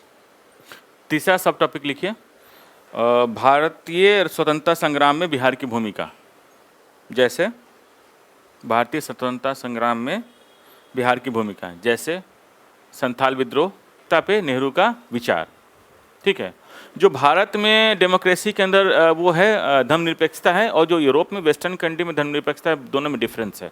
कैसे, कोई बताए? एनीबॉडी? हैं? हाँ एग्जैक्टली, बिल्कुल सही कह रहे हैं। वहाँ का जो गवर्नमेंट है ना, ज़्यादातर राइट गवर्नमेंट होती है, वो धर्म को सपोर्ट करती है। ठीक, यहाँ की गवर्नमेंट भारत की धर्मनिरपेक्षता पॉजिटिव है, ना सपोर्ट करेगी ना आपको नेगेटिव करेगी। मेरी बात समझ रहे हैं? लेकिन जब उसको लगेगा कि हाँ किसी धर्म को प्रोलिफरेशन की ज़रूरत है, तो वहाँ पे कुछ स्पेशल जो है रूल्स बनाएगी, रेगुलेशंस बनाएगी। तो ये वेस्टर्न और इंडियन डेमोक्रेसी के धर्मनिरपेक्षता में फ़र्क है। फिर नया दूसरा क्वेश्चन है पटना कलम चित्रकला की मुख्य विशेषताओं को स्पष्ट करें। ठीक है, ये हमारे टॉपिक में ही है। पटना कलम के बारे में पढ़े हैं कोई? हैं? नहीं पढ़े हैं? देखिए, जब ईस्ट इंडिया कंपनी ने भारत पर कब्जा किया, रजवाड़े क्या करते थे, मतलब मुगल पीरियड से ही चले। भारत में स्टैंडर्ड जो चित्रकला की शुरुआत होती है मुगल पीरियड चलती है। उसके साथ साथ जो है स्थानीय स्तर पर राजस्थान वगैरह में स्टार्ट हुई, जैसे बूंदी है, किशनगढ़ शैली है, सब पढ़े ही होंगे। तो साथ साथ जो डेवलप होता है। लेकिन जब ब्रिटिश गवर्नमेंट ने क्या किया, डॉक्ट्रिन ऑफ लैप्स या सहायक संधि जो है स्थापित कर दी, तो धीरे धीरे वहाँ के एडमिनिस्ट्रेशन को अपने कब्जे में ले लिया। अब एडमिनिस्ट्रेशन में कब्जे पे ले लिया तो वो तो प्रॉफिट बेस्ड एक कंपनी थी, और वो चाहते थे कि ज़्यादा से ज़्यादा रेवेन्यू जनरेट करे और अपने बांटे या इंग्लैंड को भेज दें। तो वो बिना काम के पेंटिंग्स वाले को क्यों रखेगी, क्योंकि पेंटिंग्स बनाने में खर्च होता है। फिर किसी व्यक्ति को आप रखते हो तो उसको पैसे भी दोगे ना। तो इन्होंने धीरे धीरे क्या किया, इनको हटाना शुरू किया, तो ये लोग बेरोजगार हो गए। तो धीरे धीरे लोग माइग्रेट करने गए, तो जो वेस्टर्न ईस्टर्न यूपी और गंगा के इलाके के आसपास से इन्होंने यहाँ इस्टेब्लिश किया खुद को और नए तरीके पेंटिंग बनाना शुरू किया। पहले पेंटिंग भव्य हुआ करती जो रजवाड़े बनाते थे, मतलब या जो राजकीय शैली बनती थी। और पटना कल में आए जब प्रादुर्भाव हुआ, चूँकि इनके पास तो मीन्स तो बहुत लिमिटेड थे, तो यहाँ पे स्थानीय लोगों की डिमांड के हिसाब से पेंटिंग बनानी थी, तो उन्होंने क्या किया, छोटे छोटे पेंटिंग बनाना शुरू किए, कागज़ बनाना शुरू किए, और जो यूज़ किए सामान वो भी बहुत सस्ते टाइप के थे, समझे। तो ये पटना कलम की चित्रकला की शुरुआत तो ऐसी हुई। नेक्स्ट क्वेश्चन है फिर सत्याग्रह पे गांधी जी के विचार, ठीक है, बहुत वेल नोन फैक्ट है। जयप्रकाश नारायण और भारत छोड़ो आंदोलन, तो भारत छोड़ो आंदोलन में जयप्रकाश नारायण ने क्या किया था, हाँ, जयदस्ता के किया था। फिर गुप्त रूप से बेतार संवाद भी करते थे, लोगों को संगठित करते थे, और यही संगठन का उनका जो है काम आया 1977 वाले में, जब यूएनसी के जस्ट बाद के इलेक्शन वो जीतते हैं, उनकी पार्टी जीतती है। फिर थर्ड वन है सुभाष चंद्र बोस और INA, ठीक है, ये शायद 66 का है, हम 65 की तरफ चलते हैं। 65 का था। 1857 के विद्रोह के क्या कारण थे, बिहार में उसका क्या प्रभाव था। अच्छा, 1857 के विद्रोह के मूल कारण क्या थे, नहीं, वो तो तत्कालिक कारण था, और उस कहानी में कितनी सच्चाई है हमें भी नहीं पता। हाँ बताइए, दो तीन मेजर रीजन बताइए। मेन आर्थिक कारण ही थे, मान लीजिए। हाँ बताइए। ये सब मेजर रीजन नहीं है, किसी भी क्रांति या युद्ध का मेन रीजन इकोनॉमी होता है। अभी रशिया यूक्रेन से लड़ रहा है, मेन रीजन इकोनॉमी ही है। मैं आपको पीछे चले चलता हूँ। जब स्थायी बंदोबस्त स्थापित हुआ भारत में, ठीक, स्थायी बंदोबस्त क्या था, उन्होंने क्या किया, लोगों से, जमींदारों से एक रेंट फिक्सेशन कर लिया कि आपको इतनी ज़मीन का बंदोबस्ती देंगे और आप जो है मेरे को इतना पैसा देंगे, ठीक। अब वो कर तो लिया लंबे टाइम तक, लेकिन आमदनी तो धीरे धीरे बढ़ती है ना। अभी मान लो सोने का दाम 50,000 रुपये है, आज से 5 साल पहले 25,000 रुपये रहा होगा, और हम कहें कि 25,000 में सौदा पक्का हुआ, तो जो फायदे में होगा तो उसको तो ठीक था। लेकिन चूंकि हमने बंदोबस्त किया, मेरे को घाटा हो रहा है, तो मेरे को दिक्कत हुई, तो धीरे धीरे ऐसी पॉलिसी लानी शुरू कर दी कि आपके इनकम को हम कम करें। तो जिस व्यक्ति को आपने ज़मीन दिया, शुरू में खूब सारा फैसिलिटी दे दिया, और उसे फिर आप थोड़ा थोड़ा परेशान करेंगे, तो वो तो रिवोल्ट करेगा ना करेगा। तो यही रीजन धीरे धीरे, एक दिन का नहीं हुआ था ये, 50, 60, 70 साल से चलता रहा था। बम कब फूटा, क्योंकि अवध जो इलाका है, लखनऊ उत्तर प्रदेश के आसपास का इलाका है, मतलब आप बनारस ऊपर बढ़ेंगे और मेरठ तक का इलाका, वहाँ पे बहुत सारे ताल्लुकदार थे, छोटे छोटे जमींदार थे, वो ब्रिटिश गवर्नमेंट को पूरा सपोर्ट करते थे, क्योंकि उनके पास प्राइवेट आर्मी भी हुआ करती थी। धीरे धीरे लाभ के चक्कर में क्या किया, देखिए, a company is always a company, वो कभी एडमिनिस्ट्रेटर नहीं हो सकता। तो उसका मेन रीजन क्या था, प्रॉफिट गेन करना। इसका एग्जांपल मैं बताता हूँ। जॉन सुलिवान का नाम सुना होगा, मद्रास के क्या थे, गवर्नर थे। तो उनको एक ब्रिटिश डिस्ट्रिक्ट कलेक्टर पत्र लिखता है कि गंगा के किनारे जो है ना, हमारे इलाके में जो है ना, केवल घास ही उत्पन्न हुई है, अकाल इतना पड़ा है कि मैं टैक्स का वसूल नहीं कर पाता। जवाब में गवर्नर ये लिखता है, देखिए कितना इनह्यूमन टाइप का ये लोग थे, कि घास बहुत अच्छी चीज़ है, इसी को भी केवाइए और टैक्स जो है अदा कीजिए, नहीं तो अपना बोरिया बिस्तर इंग्लैंड को बांधने के लिए तैयार रहिए। एकदम स्पष्ट लिखा, ये आपके ब्रिटिश आर्काइव में, ये इंडियन आर्काइव में जो दिल्ली में ये लेटर है। तो इसका क्या मतलब, बिल्कुल इनह्यूमन थे। तो उनका बस एक ही मेन मोटो यही था, प्रॉफिट गेन करना। तो वही सब इशू हुआ। तो फिर धीरे धीरे क्या हुआ, इन ताल्लुकदारों को इन्होंने हड़पना ज़मीन शुरू किया, या उसको बेदखल करना शुरू किया, या फिर उससे ज़मीन लेकर दूसरों को देना शुरू किया। तो जो व्यक्ति राजा को सुख भोग रहा उसको आपने जीरो कर दिया, तो वो तो रिवोल्ट करेगा ना करेगा। तो ये कहानी आज से स्टार्ट नहीं हुई थी, ये कहानी स्थायी बंदोबस्त की जो खामियाँ थी उससे लेके स्टार्ट हुई। कोई भी क्रांति एक दिन में नहीं होती, ये तो आप मानते हैं ना, धीरे धीरे कुनबा बढ़ता है, तो इसलिए हुआ। और जो सिपाही विद्रोह ये सब कहते हैं ना, वो चरबी कारतूस, ये सब टेंटेटिव रीजन था। केवल सिपाही जो है अपने बदौलत कैसे कर लेगा विद्रोह, उसकी लिमिटेशन क्या है, वो तो वेतन भोगी है, जितना वेतन मिलता होगा वो खर्च कर देगा अपनी फैमिली में, अपने उसके लिवलीहुड के लिए। उसको लंबे समय तक लड़ाई लड़ने के लिए तैयार करने के लिए धन चाहिए। ये धन कहाँ से मिल रहा था, सपोर्ट कहाँ से मिल रहा था, तो ये सपोर्ट उन्हीं लोगों से मिल रहा था जो लोग जो है अपने ज़मीन से, अपने पैसे से बेदखल किए गए थे। आपको जान के आश्चर्य हुआ, झांसी की रानी भी जो है राष्ट्रीय लड़ाई नहीं लड़ रही थी, वो चाहती थी, भाई लास्ट मौके तक वो चाहती थी कि मेरे को झांसी वापस कर दी जाए और मैं यहाँ की साम्राज्ञी बनी रहूँ। लास्ट मोमेंट तक जो प्रयास करती रही, ठीक है। वो अलग बात है कि हम जो है इस चीज़ को अच्छे में लिए, और लेना भी चाहिए, क्योंकि लड़ी तो थी, उनके योगदान को कम तो नहीं किया जा सकता, लेकिन लास्ट समय तक यही सब चलता रहा, ठीक है। आगे चलते हैं। फिर है 1858 से लेके 1914 के बीच भारत में पाश्चात्य शिक्षा के प्रसार और वर्णन। पटना यूनिवर्सिटी वगैरह उसी पीरियड में स्टेबल हुई थी, साइंस कॉलेज वगैरह, ठीक, और किस तरह से भारत में जब विकास हुआ शिक्षा का, तो बिहार में भी शिक्षा का विकास हुआ। और ब्रिटिश कभी इनोवेटिव शिक्षा की बात नहीं की है, वो हमेशा क्लर्क बनाने की शिक्षा कोशिश की है। अभी मैं साइकोलॉजी पढ़ के एडमिनिस्ट्रेशन में आ गया, मेरे साइकोलॉजी का क्या यूज है बताइए? कुछ यूज है नहीं है। तो पढ़ाई तो इस तरह होनी चाहिए जो आपके प्रैक्टिकल काम में आपको यूज़फुल हो सके। तो भारत की जो अभी एजुकेशन सिस्टम है बहुत अच्छा नहीं है। यूरोपियन कंट्रीज़ ने अपने आप को कन्वर्ट कर लिया, यूरोपियन कंट्रीज़ ने कन्वर्ट किया, लेकिन गवर्नमेंट ऑफ बिहार इंडिया जो है कन्वर्ट नहीं किया। कितना हास्यास्पद चीज़ है, 145 करोड़ का देश, 135 ज़्यादा हो चुका है, हर साल 88,000 केवल मेडिकल सीट है। कितनी हंसने वाली बात है कि हम लोग ने विकास किया। 31-32 हज़ार डेंटल का सीट है। कितना मतलब निकृष्ट स्थिति है।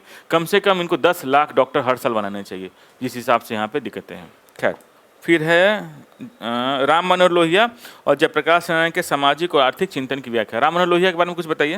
नहीं, यूपी के थे वो तो मैं समझ गया है।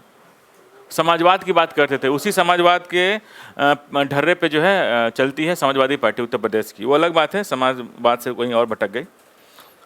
फिर नेक्स्ट क्वेश्चन है, पाल कला तथा भवन निर्माण कला की विशेषताओं में स्पष्ट कीजिए, विशेषताओं को स्पष्ट कीजिए और बौद्ध धर्म के साथ उनके संबंध प्रकाश डालिए। ठीक है, पाल कला और मौर्य कला में थोड़ा सा अंतर था। देखिए, किसी भी देश का या किसी भी इलाके का कुछ पूछना है, किसी भी राज्य का आर्किटेक्चर जो है कैसे डेवलप होता है, दो तरीके से होता है।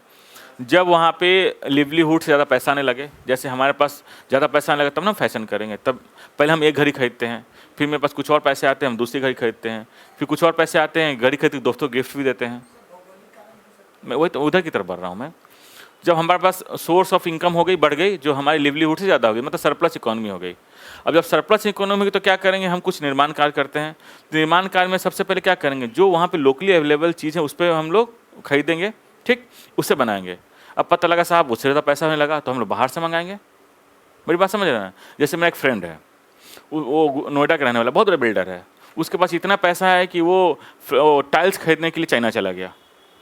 टाइल्स तो केजारिया का इंडिया में खरीद सकता था, लेकिन इतना पैसा था कि चाइना गया, 2-2.5 महीने रख रहा, पूरा सामान पूरा चाइना से टाइल्स वाइल्स डेकोरेटिव सामान खरीद कर शिप से उसका इंडिया आया। तो मोरल द स्टोरी क्या, इकोनॉमी जो है बूस्टअप करती। तो जब इकोनॉमी बूस्टअप करती तब आर्किटेक्चर उसी हिसाब से फैलता है। ठीक, जितनी छोटी इकोनॉमी उतना कम विकसित आर्किटेक्चर, जितनी बड़ी इकोनॉमी उतना बड़ा आर्किटेक्चर। ठीक, जो कुम्हरार में बना हुआ था उसका, हाँ, राजप्रसाद बना था, उसके पिलर किस चीज़ के बने हुए थे? क्यों बने हुए थे? लकड़ी के। क्योंकि गंगा के इलाके में उस लकड़ी की बहुत आयत होती है। गंगा बेल्ट में बहुत उपजाऊ जमीन, अभी आप जाएंगे वाल्मीकि नगर वगैरह तब जाएंगे, जंगल है वहाँ पे, देखिए खूब लंबे लंबे आपको साल के पेड़ मिलेंगे, साखू के पेड़ मिलेंगे। ठीक, उसके अलावा कुछ पत्थर का भी यूज हुआ, तो पत्थर राजगीर के आसपास पत्थर मिले। फिर धीरे धीरे जब वो चंद्रगुप्त मौर्य राजा थे उस समय इकोनॉमी तो नेसेंट अवस्था में थी, लेकिन बिंदुसार के बाद जब अशोक का पीरियड आया तो इकोनॉमी बहुत बढ़ गई। इन्होंने क्या किया, बाहर से पत्थर मंगाया, चुनार से मंगवाया। चुनार जो है आपका उत्तर प्रदेश में विंध्याचल की पहाड़ियों में, और वहाँ से पॉलिश करके पत्थर आए। ठीक, फिर उसके बाद उनके जो पत्थर शिलालेख वगैरह कालसी मिले। कालसी आपके लोग गए हैं कभी? उत्तराखंड में बहुत इंटीरियर इलाका है, वहाँ जाके आपको लगेगा कि अशोक एक वाकई प्रतापी राजा थे, कि वहाँ इंटीरियर इलाके में आज से 2,500-3 हज़ार साल पहले जाना और वहाँ पे अपने शिलालेख को लिखवाना कितना कठिन काम था। ठीक है, उसके बाद हम फिर अब चलते हैं कला की तरफ। तो मौर्य कला में क्या था, लकड़ी और पत्थरों का इस्तेमाल किया गया, लकड़ी का खूब किया गया। और पाल कला तक जाते जाते क्या हुआ, क्योंकि लकड़ी क्या होती है, पेरिशेबल गुड्स में आता है, उसका विनष्टीकरण जल्दी होता है इन कंपेरिजन टू स्टोन्स। तो पाल कला में फिर क्या हुआ, ज़्यादातर जो है पत्थरों का प्रयोग किया जाने लगा, यही मेजर रीजन था। और थोड़ा सा आर्किटेक्चर में भी अंतर है। हाँ, ताम्र का भी यूज होने लगा। देखिए, तांबा और पत्थर महंगा है इन कंपेरिजन टू लकड़ी, है ना। तो वही मैं कह रहा हूँ, जब इकोनॉमी आपकी विकसित होती है तब ना। इकोनॉमी विकसित होने से क्या हुआ, आप मेटलर्जी जब करेंगे, देखिए मैं बताता हूँ, आज से 20 साल पहले स्मार्टफोन की क्या प्राइस थी, बहुत ज़्यादा था, कम फीचर्स थे। लेकिन टेक्नोलॉजी डेवलप हुई तो क्या हुआ, स्मार्टफोन के फीचर्स बढ़े और प्राइस कम हुआ। ठीक, तो मौर्य काल और पाल काल में अंतर है। वो पाल कला तक जाते तो चीज़ें जैसे एक्सकेवेशन ऑफ तांबा हो गया, वो ज़्यादा आसान हो गया, उसकी मेटलर्जी अच्छी होने लगी, मतलब कम मेहनत में कम पैसे में आप तांबा का एक्सट्रैक्शन करने लगे। तो ये सब चीज़ें ग्रेजुअली है, सब चलती रहती है। फिर आगे क्वेश्चन है कि डॉक्टर राजेंद्र प्रसाद और उनका राष्ट्रीय आंदोलन में भूमिका, जाति और धर्म पर गांधी के विचार। ये बहुत इंपॉर्टेंट टॉपिक है। देखिए, जब आप तुलना करेंगे तो अंबेडकर जो है जातिवाद के खिलाफ थे, गांधी जाति के कभी खिलाफ नहीं थे। क्यों? हाँ एग्जैक्टली, ही इज़ राइट, बहुत अच्छा इन्होंने आंसर दिया। गांधी कहते थे कि जो व्यक्ति जिस जाति में पैदा हुआ है वो पुरखों से काम कर रहा है, जैसे लोहे का काम करेगा, उसमें उसकी स्पेशलिटी है, वो अपनी फैमिली बिजनेस को जातिगत आधार पर रन करता है, वो अच्छा काम करता है। लेकिन अम्बेडकर के विचार इसके उलट थे, बोले कि नहीं, इसे समाज में वो फैलता है, एक तरह का द्वंद्व फैलता है, एक तरह की वैमनस्यता फैलती है। गांधी बोलते नहीं, ऐसा नहीं होता है। वैमनस्यता फैलती है जब आप अपने जाति को अपने काम पे हावी होने देते हैं। गांधी और अम्बेडकर में जातिवाद के विचार पे इसी बिंदु पहलू को लेकर अंतर आया था। गांधी हमेशा जाति के समर्थक रहे, क्यों? स्पेशलिटी को लेकर। फिर नेक्स्ट है बिहार में दलित आंदोलन, बहुत सारे दलित आंदोलन हुए, उसके बारे में पढ़ना है। ये हमारा टॉपिक नंबर फर्स्ट हो गया। दूसरा लिखिए, आया बात समझ में आई आपको? ये कैसे जो है आपके टॉपिक से क्वेश्चन, देखिए 90% स्टूडेंट्स को मैंने देखा है अपने पढ़ाई के दौरान भी और पढ़ाने के दौरान भी, इस सिलेबस का एस से लेके एस तक नहीं पता होता है। सिलेबस एस से लेके एस तक खत्म हो जाता है, तो ना पहले का एस पता होता है ना लास्ट का एस पता होता है। तो सिलेबस क्या है? हमारा माँ बाप है। क्या कोई व्यक्ति अपने माँ बाप का नाम भूलता है जीवन भर? नहीं। आपको सिलेबस एकदम फिंगर टिप्स पे याद होना चाहिए। कोई भी टॉपिक आप देखें, कोई प्रश्न देखें, आपको पता चलना चाहिए कि किस टॉपिक में, किस पेपर में, किस टॉपिक में, किस सब टॉपिक में है, ठीक। और इसका आंसर मुझे नहीं पता तो मेरे को उसको जानना चाहिए, और यदि मैंने आंसर लिखा तो उसको और बेहतर कैसे करना चाहिए, मतलब एकदम ये वाला आपका होना चाहिए। एक्सीलेंस होना चाहिए, ठीक, कि कहाँ से है ये सिलेबस के में प्रश्न, और इनोवेशन होना चाहिए कि ये इसमें क्या क्या लिखा जा सकता है, इंटीग्रिटी होनी चाहिए उसमें सुधार करने का, और पार्टिसिपेशन जो है इन सब को मिला के आपका एग्जाम के दिन होता है। चलिए दूसरा है पेपर फर्स्ट का सेकेंड टॉपिक, राष्ट्रीय तथा अंतर्राष्ट्रीय महत्व के वर्तमान घटना चक्र। इसमें बहुत ज़्यादा आपको बताएंगे जो तो है नहीं, करंट अफेयर्स तो करंट ही है। इस सामान्य अध्ययन में कुछ भी सामान्य नहीं होता, सब असामान्य ही होता है, तो पता है ना। नाम सामान्य अध्ययन है लेकिन प्रश्न असामान्य पूछे जाते हैं, ठीक, एकदम नाम का उल्टा। गए थे हरिभजन को ओटन लगे कपास, तो वही वाला हाल है। तो राष्ट्रीय और अंतर्राष्ट्रीय महत्व की वर्तमान घटना चक्र लिख लिया, इसमें सब कुछ आ जाएगा, पॉलिटिकल भी, ज्योग्राफिकल भी, समझ गए, स्ट्रेटजिकल भी, हर तरह क्वेश्चन आएंगे। ये इसका पैटर्न चेंज होता रहता है, आप लोग इसको देखते रहिएगा। जैसे एग्जाम्पल लेते हैं, जैसे अंतर्राष्ट्रीय स्थानांतरण और व्यापार के संदर्भ में कोविड-19 महामारी के वैश्विक प्रसार के तरीके की चर्चा कीजिए, कि कैसे व्यापार और जो माइग्रेशन हुआ उससे कोविड-19 फैला। कोविड-19 तो ऐसे ही फैला ना, व्यापार के लिए लोग चाइना गए, व्यापार के लिए लोग रशिया गए, उधर नीदरलैंड गए, और पता लगा वहाँ से कोविड लेकर चले आए, ठीक है। तो कैसे माइग्रेशन से और व्यापार से कोविड-19 का प्रचार प्रसार हुआ। तो ये कह रहा हूँ मैं, समान अध्ययन का ये पार्ट बिल्कुल असामान्य है, जिसमें बहुत आपको अलर्ट रहना पड़ेगा। जो भी आपके मन से कोई क्वेश्चन बनता है उसको लिख डालिए, और क्वेश्चन आयर हमेशा तैयार कीजिए। जैसे टॉपिक है ना, ये टॉपिक मान लीजिए 3 टॉपिक आपको है पेपर फर्स्ट का, तो आपको कम से कम 500 क्वेश्चन तैयार रखने चाहिए हमेशा, आपका कभी आंसर छूटेगा नहीं। जब एग्जामिनेशन के दिन 3 घंटे के समय में आप सोचिएगा कि उस पर विचार करेंगे, इस टॉपिक को में क्या क्या लिखा जाए और कैसे लिखा जाए, आपका टाइम निकल जाएगा, और इतना टाइम रहता वहता नहीं है। 3 घंटे कम ज़्यादा बहुत ज़्यादा नहीं होता है। आप 1 घंटा तो स्टार्ट खा लेगा, बचा 2 ही घंटा ना, 2 घंटे आप कितना कर लीजिएगा, है ना। तो आपको कम से कम हर टॉपिक पे 500 क्वेश्चन तैयार होना चाहिए। इसलिए कह रहा हूँ ना, आपकी एकदम कॉन्केव और कॉन्वेक्स लेंस को देख लीजिए। अब देख लीजिए हमको क्या करना है, या तो नेपोलियन बनना है या फिर हमको क्या बनना है, नरेंद्र मोदी बनना है। तो सोच लीजिए कि ऑप्शन आपके साथ है कि whether what you want to become, whether Narendra Modi और नेपोलियन। नेपोलियन हारा हुआ व्यक्ति था और नरेंद्र मोदी जीते हुए व्यक्ति हैं। उन्होंने 0 से शिखर तक की शुरुआत की है, बिल्कुल सामान्य कार्यकर्ता थे वो। 90s का उनका देखिए, जब वो अटल बिहारी बैच के साथ में एकदम बिल्कुल साधारण कार्यकर्ता थे। उनका वीडियो कई सारा है, खुद कपड़े धोते हुए, कपड़े प्रेस करते हुए, खाना बनाते हुए, कोई अस्तित्व नहीं था। लेकिन उस व्यक्ति अपने मेहनत से किया ना, तो उन्होंने फॉलो किया सब चीज़ को, एक्सीलेंस लाया काम में, इनोवेटिव भी रहे, उनकी निष्ठा रही अपने काम के प्रति, तब ना आगे बढ़े। समय नष्ट नहीं किया उन्होंने। तो आपको डिसाइड करना होगा, 2 एग्जाम्पल्स है, नरेंद्र मोदी नेपोलियन से और कॉन्वेक और कॉन्केव लेंस से, ठीक है। देखिए ज़्यादा नहीं पढ़ना है, फिर आनंद की तरह 10 कुआं नहीं खोदना है, 1 ही 2 कुआं खोदना है, खूब खोदना है। हमेशा जो है गौतम बुद्ध बनना, आनंद नहीं बनना है, समझे ना। बहुत ज़्यादा पढ़ेंगे आप डाइवर्स हो जाएंगे, आपकी चीज़ें दिमाग से निकल जाएंगी, ठीक। तीसरा है सांख्यिकी विश्लेषण, आरेखन और चित्रण, ठीक है। सांख्यिकी विश्लेषण, आरेखन और चित्रण, सांख्यिकी विश्लेषण, आरेखन और चित्रण। इसको पढ़ने का मैं तरीका बताता हूँ। 12th क्लास की बुक आती है स्टैटिस्टिक्स की, खरीद लीजिएगा आप लोग, ठीक। 12th क्लास की जो बिहार बोर्ड में चलती है, उसको पूरे से अच्छे से रीड कर जाइएगा, सांख्यिकी का चैप्टर। उससे डायरेक्ट आपको बेनिफिट नहीं होगा, आपको बेनिफिट होगा डेटा को रीड करने में, ठीक है। और प्रीवियस ईयर का सारा क्वेश्चन को रट डालिएगा, बना डालिएगा उसको, 1 नहीं 2 बार, 3 बार। जब ये है जितना मन करे, आप तो जितना मेहनत करिए उतना मीठा पानी निकलेगा। मेरी बात समझ, जितना आप मेहनत करेंगे, और जब जब सिलेक्शन हो गया तो कुछ मत पड़ेगा मेरी तरह। अब मेरी कंडीशन है कि मैं न्यूज़पेपर भी नहीं पढ़ा हूँ, 3 साल से पढ़ता ही नहीं हूँ, मन ही नहीं करता, बस वो फ़ोन पे या लैपटॉप पे देख लेता हूँ। तो अभी तो आपको करना पड़ेगा बॉस, जितना ज़्यादा करेंगे आपके लिए फ़ायदा रहेगा। उसके बाद जितने सिलेक्शन हो जाएगा सब किताब उताब बांध बूंद के दान कर दीजिएगा लाइब्रेरी में, ठीक है, बेचिएगा नहीं, लाइब्रेरी में दान कर दीजिए। लेकिन आपको जितना, आप शुरुआत कीजिएगा 66वीं बीपीएससी से, अब पीछे चलते चलते चलते सब बनाते जाइएगा। और जब वो रिपीटेशन हो जाए तो खुद से क्वेश्चन बनाइएगा, क्या कीजिएगा, उनके अंक को चेंज कर दीजिएगा, ठीक है, फिर छूटेगा नहीं। अब इस प्रश्न पत्र पेपर फर्स्ट का सिलेबस और टॉपिक डिस्कस कर लिया। अब स्ट्रेटजी पे जाते हैं कि हमको कैसे सॉल्व करना है। बहुत लोग क्या करते हैं, पार्ट 1 करते हैं, फिर पार्ट 2 करते हैं, पार्ट 3 करते हैं।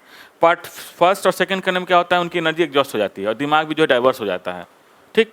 उसके बाद स्टेट्स में गलती कर देते हैं। यदि आपने स्टेट्स का एक भी क्वेश्चन गलत किया, आप सिलेक्शन से बाहर है। यहाँ तो 1 नंबर पर 100 बच्चे हैं, आपका 10 नंबर छूट गया तो आपका सिर्फ सिलेक्शन हो गया, कभी भी नहीं होगा आपका सिलेक्शन। स्टेट्स में एक भी गलती, एक क्वेश्चन भी, आपका सिलेक्शन उसी दिन बाहर, आप फिर भूल जाइए। फिर एकदम भगवान ही एकदम कालिदास टाइप का आपको दिए होंगे तो हो जाएगा, नहीं तो कुछ भी आपका मतलब होने का चांस नहीं है। तो सबसे पहले मेरे साथ स्टेट्स बनाइए, पूरा टाइम लेके बनाइए, 1 घंटा पौना घंटा, कोशिश कीजिए कि 45 से 50 मिनट के भीतर जो है हम इसको बाइंड अप कर दें। और आपका हैंड राइटिंग, आपका आंसर सही हो, और थोड़ा सा चोरी चकारी भी कर लीजिएगा, अगल बगल पूछ के इसका आंसर क्या बताओ तो ज़रा, वो भी कर लीजिएगा इतना चलता है, ठीक है। इससे क्या कॉन्फिडेंस लेवल आपका, मैं आपको बता रहा हूँ कॉन्फिडेंस लेवल बूस्टअप होने का। जैसे आपने मिला लिया किसी और से आंसर, आपको पूछ दिखाना नहीं है कि भाई तुम मेरा अपना आंसर दिखा दे, आपको देखना है कि भाई थोड़ा सा इसका आंसर यही था ना। मेरी बात अगल बगल में कॉन्फिडेंस लेवल तो बिल्डअप हो ही जाता है। भाई सब तो स्टूडेंट ही है ना, वो भी चाहे कि हाँ मेरा भी सही हो, ठीक, तो मिला लीजिए। अच्छा पता है एग्जाम के दौरान भी बहुत सारी चीज़ें होती है जो आपको बीच बीच में, देखिए 3 घंटे का है, 3 घंटे पहला घंटा का अलग आपका टेम्परामेंट रहेगा, दूसरा घंटा का अलग टेम्परामेंट रहेगा, और तीसरा घंटा में भागम भाग का टेम्परामेंट रहेगा। तो पहला चूंकि फ्रेश माइंड का टेम्परामेंट होता है, अब स्टेट बनाइए और एकदम 100% करके आइए, उससे फिर आपका कॉन्फिडेंस लेवल बिल्डअप हो जाएगा। फिर दोनों पार्ट आप बहुत बढ़िया से करेंगे, ठीक। तो स्टैट्स को अच्छे से करना है। फिर आपको थोड़ा सेगमेंट करना है, भारत का आधुनिक इतिहास और संस्कृति, क्योंकि इसमें एक आर्ट एंड कल्चर वगैरह में लिखना होगा, तो इसमें आपके बहुत सारे आइडियाज़ आएंगे, आपको अच्छे अच्छे आइडियाज़ को पॉइंट आउट करना है, और आपको डायग्राम और फ्लो चार्ट बनाना है। तीसरे वाला जो वो है करंट अफेयर्स है, इसमें फैक्ट्स होता है, इसमें तो आपको डायग्राम बनाना नहीं है ना, आइडियोलॉजी अपनी थोपनी है, तो इसको लास्ट में करना है, ठीक है। ये स्ट्रेटजी रखिएगा, आपको हमेशा 180 या 70 ऐसे मार्क्स आएंगे। और जैसे ही आपको 170-80 मार्क्स आएंगे, तब मतलब कि आपको पहला फेज पार कर लिया, 33% काम हो गया, आप रिजल्ट के अंदर जा रहे हैं आप धीरे धीरे। अब हम चलते हैं पेपर सेकंड की तरफ। कोई प्रश्न है तो पूछिए, नहीं है, चलिए आगे चलते हैं। अब है प्रश्न पत्र सेकंड, पेपर सेकंड जीएस का। इससे भी 3 पार्ट होते हैं।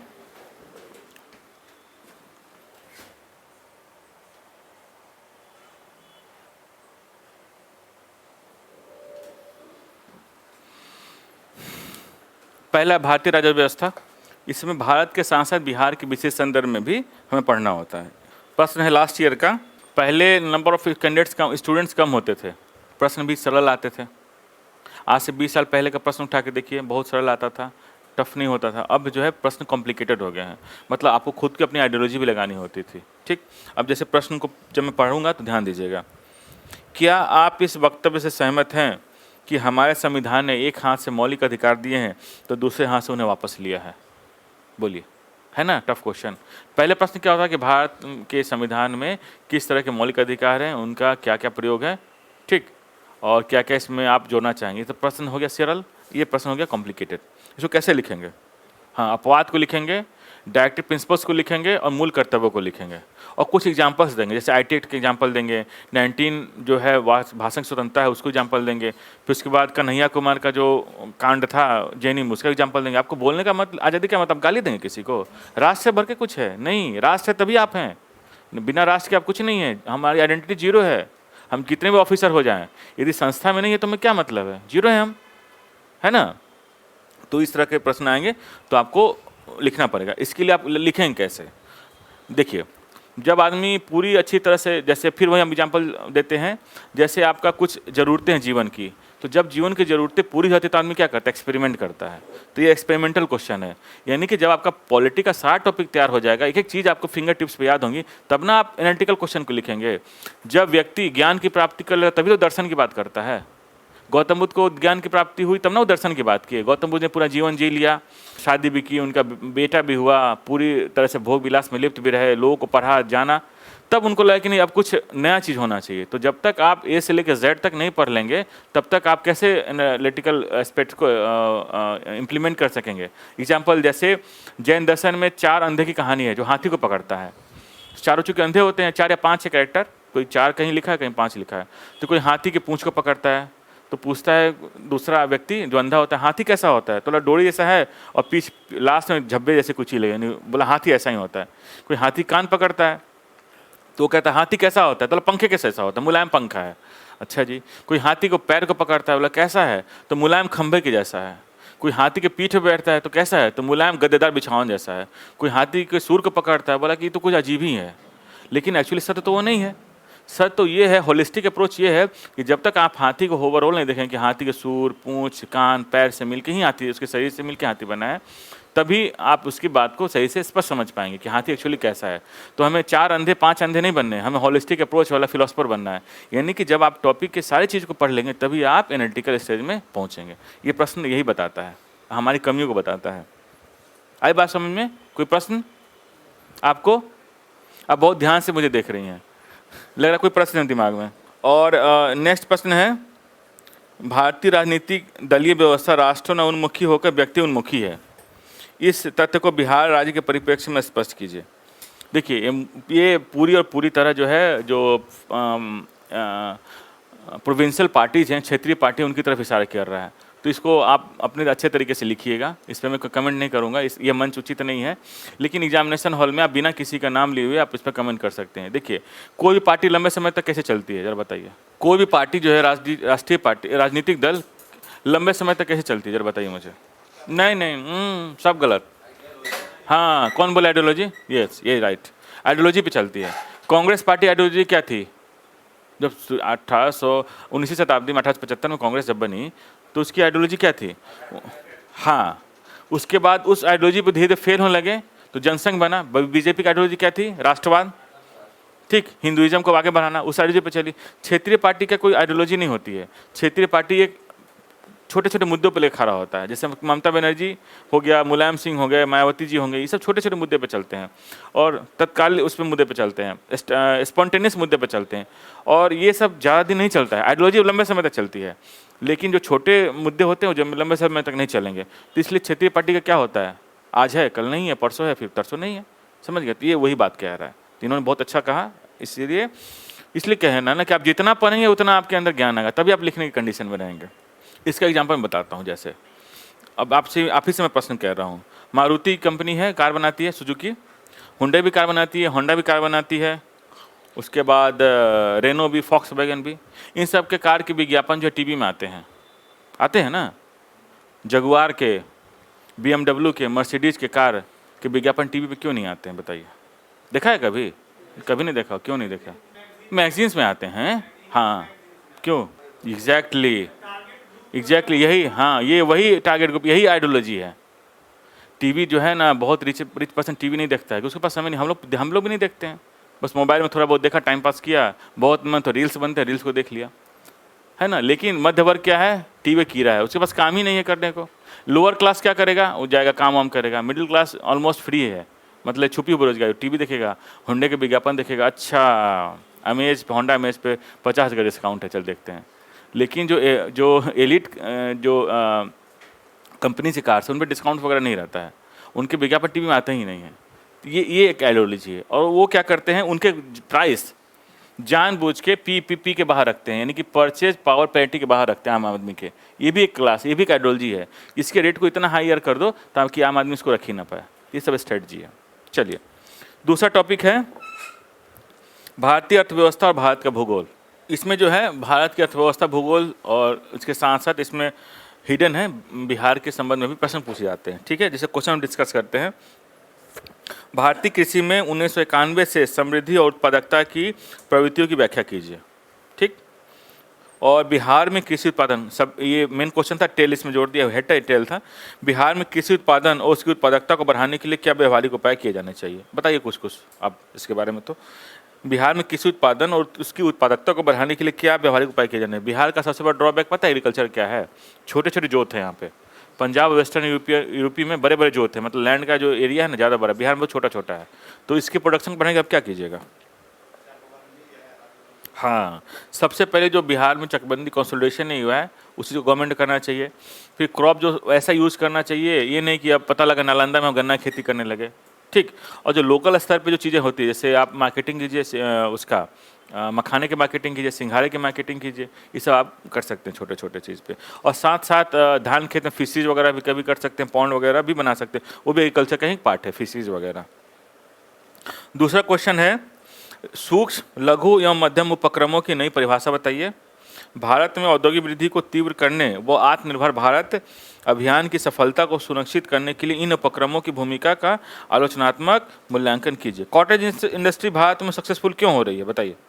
नहीं, क्यों सक्सेसफुल हो रही है बताइए ना। जब तक गवर्नमेंट की तरफ से बढ़िया सपोर्ट नहीं मिला, आप काम कैसे कर लीजिएगा? दो चीज़ें चाहिए, आपको लोन चाहिए काम करने के लिए, और जब आपका प्रोडक्ट बन जाए तो बेचने के लिए मार्केट भी तो चाहिए। तो ये गवर्नमेंट जो है बहुत अच्छे से इस समय जो है, गवर्नमेंट जो नहीं है भारत सरकार की, वो बहुत अच्छे से कर रही है। इंडस्ट्री, बिहार का एग्जांपल लेते हैं, जो इंडस्ट्री डिपार्टमेंट का डिस्ट्रिक्ट सेंटर है, वो सब्सिडी बाय लोन देता है, इसमें 50% तक सब्सिडी होती है, ठीक। और आपको माल बेचने का जगह मुहैया कराता है। इसका एग्जांपल आप चले जाइए, वेस्ट चंपारण चनपटिया है, गए हैं चनपटिया? कोई है वेस्ट चंपारण के? नहीं है। चनपटिया को बिजनेस हब के रूप में डेवलप किया गया। जो लोग कारीगर गुजरात वगैरह में साड़ी बनाते थे, जो लोग भदोही में कालीन का निर्माण करते थे, उन लोग को बुलाया गया। वो लोग आए, बोले कि सर हमको काम करना है, हमको सपोर्ट चाहिए। तो गवर्नमेंट के सपोर्ट क्या किया गया? लोन दिया गया, जगह दी गई, मशीनरी दी गई, सब्सिडी दी गई, और उन्होंने काम करना शुरू किया, माल बनाया। अब माल बनाने के लिए, बाद बेचने के लिए मार्केटिंग भी तो चाहिए ना, तो मार्केटिंग भी कराया गया और बताया गया, उसका प्रचार भी किया गया कि जो माल आप 100 रुपये में खरीदते हैं, यहाँ पे 30 रुपये अवेलेबल है, और लोकल तो छोड़ो, वहाँ से माल अब बांग्लादेश और नेपाल वगैरह में जाने लगा है। तो ये सब चीज़ें हैं, ठीक है, ये सब कुछ चीज़ लिखना है। और हमेशा जो है ना, बुकिश नॉलेज थोड़ा बाहर निकलिए। इसके लिए आपको क्या करना पड़ेगा? आपको थ्रू आउट न्यूज़ चैनल को रीड कीजिए, बिहार गवर्नमेंट की वेबसाइट्स को पढ़ते रहिए, सारे जो 44 डिपार्टमेंट है बिहार सरकार के, उन सब की वेबसाइट को आप रीड कीजिए। सब तो आपके मतलब का नहीं, 10 या 12 ही आपके मतलब का होगा। जैसे उद्योग है, ईंख है, खान है, ठीक है, पशुपालन है, इंडस्ट्रीज है, समाज प्रशासन है, गृह है, समाजी सुरक्षा है, समाज कल्याण है, ये सब देखें तो बहुत चीज़ें आपको नज़र में आएंगी, उनको नोट डाउन कीजिए। फिर आप होलिस्टिक अप्रोच में फिर जाएंगे ना, तब आपको क्लिक करेगा। जब आप कहीं आंसर लिखेंगे तब ध्यान आएगा, अच्छा बिहार सरकार ने मछुआरों को सब्सिडी देने की घोषणा की थी। कब की थी? अच्छा इसलिए की थी कि उनको मछली का जीरा देंगे, तालाब पालन के लिए, निर्माण के लिए 5 लाख का सब्सिडी देंगे, ये सब। तो जब आप आंसर लिखेंगे ना, उसमें आप कोट करेंगे कि बिहार सरकार ने इस साल, तो एग्जाम में पढ़ेगा तो समझ पाएगा कि प्रैक्टिकल व्यक्ति है, ये बुकिस नहीं, बुकिस बग नहीं है, ठीक। आगे चलते हैं। थर्ड वन है, भारत के विकास में विज्ञान और प्रौद्योगिकी की भूमिका। बिहार के संदर्भ में भी इसका प्रश्न देख लेते हैं क्या क्या है। जैसे है, बिहार में लगातार बाढ़ और सूखे की प्राकृतिक आपदाओं का सामना करना पड़ता है, ठीक ही है। नॉर्थ बिहार में बाढ़ आती है और साउथ बिहार जो है सूखा ही रहता है। इन आपदाओं के पूर्वानुमान और प्रबंधन विज्ञान प्रौद्योगिकी क्या भूमिका हो सकती है? अपने उत्तर को देखिए क्या लिखा है, अपने उत्तर को प्रायोगिक उदाहरणों द्वारा समझाइए। मतलब प्रैक्टिकल एग्जाम्पल देने की बात करता है। कैसे देंगे आप? कुछ एग्जाम्पल बताएं। हाँ बताइए, ठीक तो है, बढ़िया एग्जाम्पल दिया ना। जैसे एक गवर्नमेंट की पॉलिसी है जल जीवन हरियाली अभियान, ठीक है, बहुत अच्छा प्रयास है, जिसमें सूखा जो फ्लड प्रोन एरिया है उसमें जो है हरियाली लाने की बात की गई। लेकिन हर घर नल का जल, उसमें क्या किया आपने? टैप वाटर देने की बात करी, उसमें आपने बोरवेल करा दिया। तो क्या सुपौल, मधेपुरा, अररिया, किशनगंज में जहाँ वाटर लेवल इतना नीचे, वहाँ ज़रूरत है? नहीं ज़रूरत है, आपको ज़रूरत है साउथ बिहार में।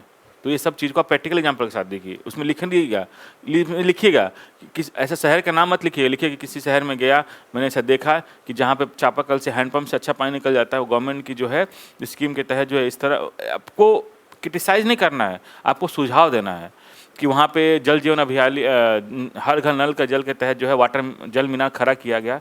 लेकिन गवर्नमेंट ने बहुत अच्छा काम किया, लेकिन वहाँ पे इस संख्या से ज़्यादा जो साउथ बिहार में पानी कमी, स्कार्सिटी ऑफ वाटर, वहाँ पे संख्या बढ़ानी चाहिए। इस तरह को सुझाव देंगे, एग्जाम में पड़ेगा कि देख इसने बुराई भी कर दी और सुझाव भी दे डाला। तो इस तरह की चीज़ें आपको करनी। मैं बिल्कुल सही बात कर रहा हूँ। आप उधर के इलाके, हम लोग तो जाँच वाँच में हम लोग जाते रहते हैं, एकदम फेल्यूर है वहाँ पे, क्योंकि वहाँ पे तो हैंडपम्प से इतना अच्छा पानी, वो लोग गाँव के लोग कहते हैं झूठ मूठ के दे दिया हम लोग को टैब वेब का पानी का, हम लोग को 250 फीट का चापाकल दे देता, और एक प्रोजेक्ट में 20 चापाकल हो जाते हैं वहाँ पे ज़रूरत नहीं है। लेकिन स्टोरेज वाले पानी की जो है आपको साउथ बिहार में ज़रूरत है, क्योंकि वाटर लेवल वहाँ पे फ्लक्चुएट होता रहता है। नॉर्थ बिहार का वाटर लेवल ऑलमोस्ट कंसिस्टेंट है, लेकिन साउथ बिहार में इसकी ज़रूरत है। और साउथ बिहार में उसके अलावा टैप वाटर की ज़रूरत है। इतना आपको कुआं खोदने की भी ज़रूरत नहीं, मतलब बोरवेल करने की ज़रूरत नहीं, आप टैप वाटर का यूज़ कीजिए, स्टोरेज कीजिए। तो ये सब चीज़ें आप सुझाव आप खुद अपने हिसाब से वो कीजिए, इंट्रोस्पेक्शन कीजिए। इसके लिए क्या करना होगा, डॉक्यूमेंट्रीज देखिए, गवर्नमेंट की वेबसाइट को थ्रू आउट देखिए, न्यूज़पेपर पढ़िए और थोड़ा क्रिटिक्स भी पढ़िए।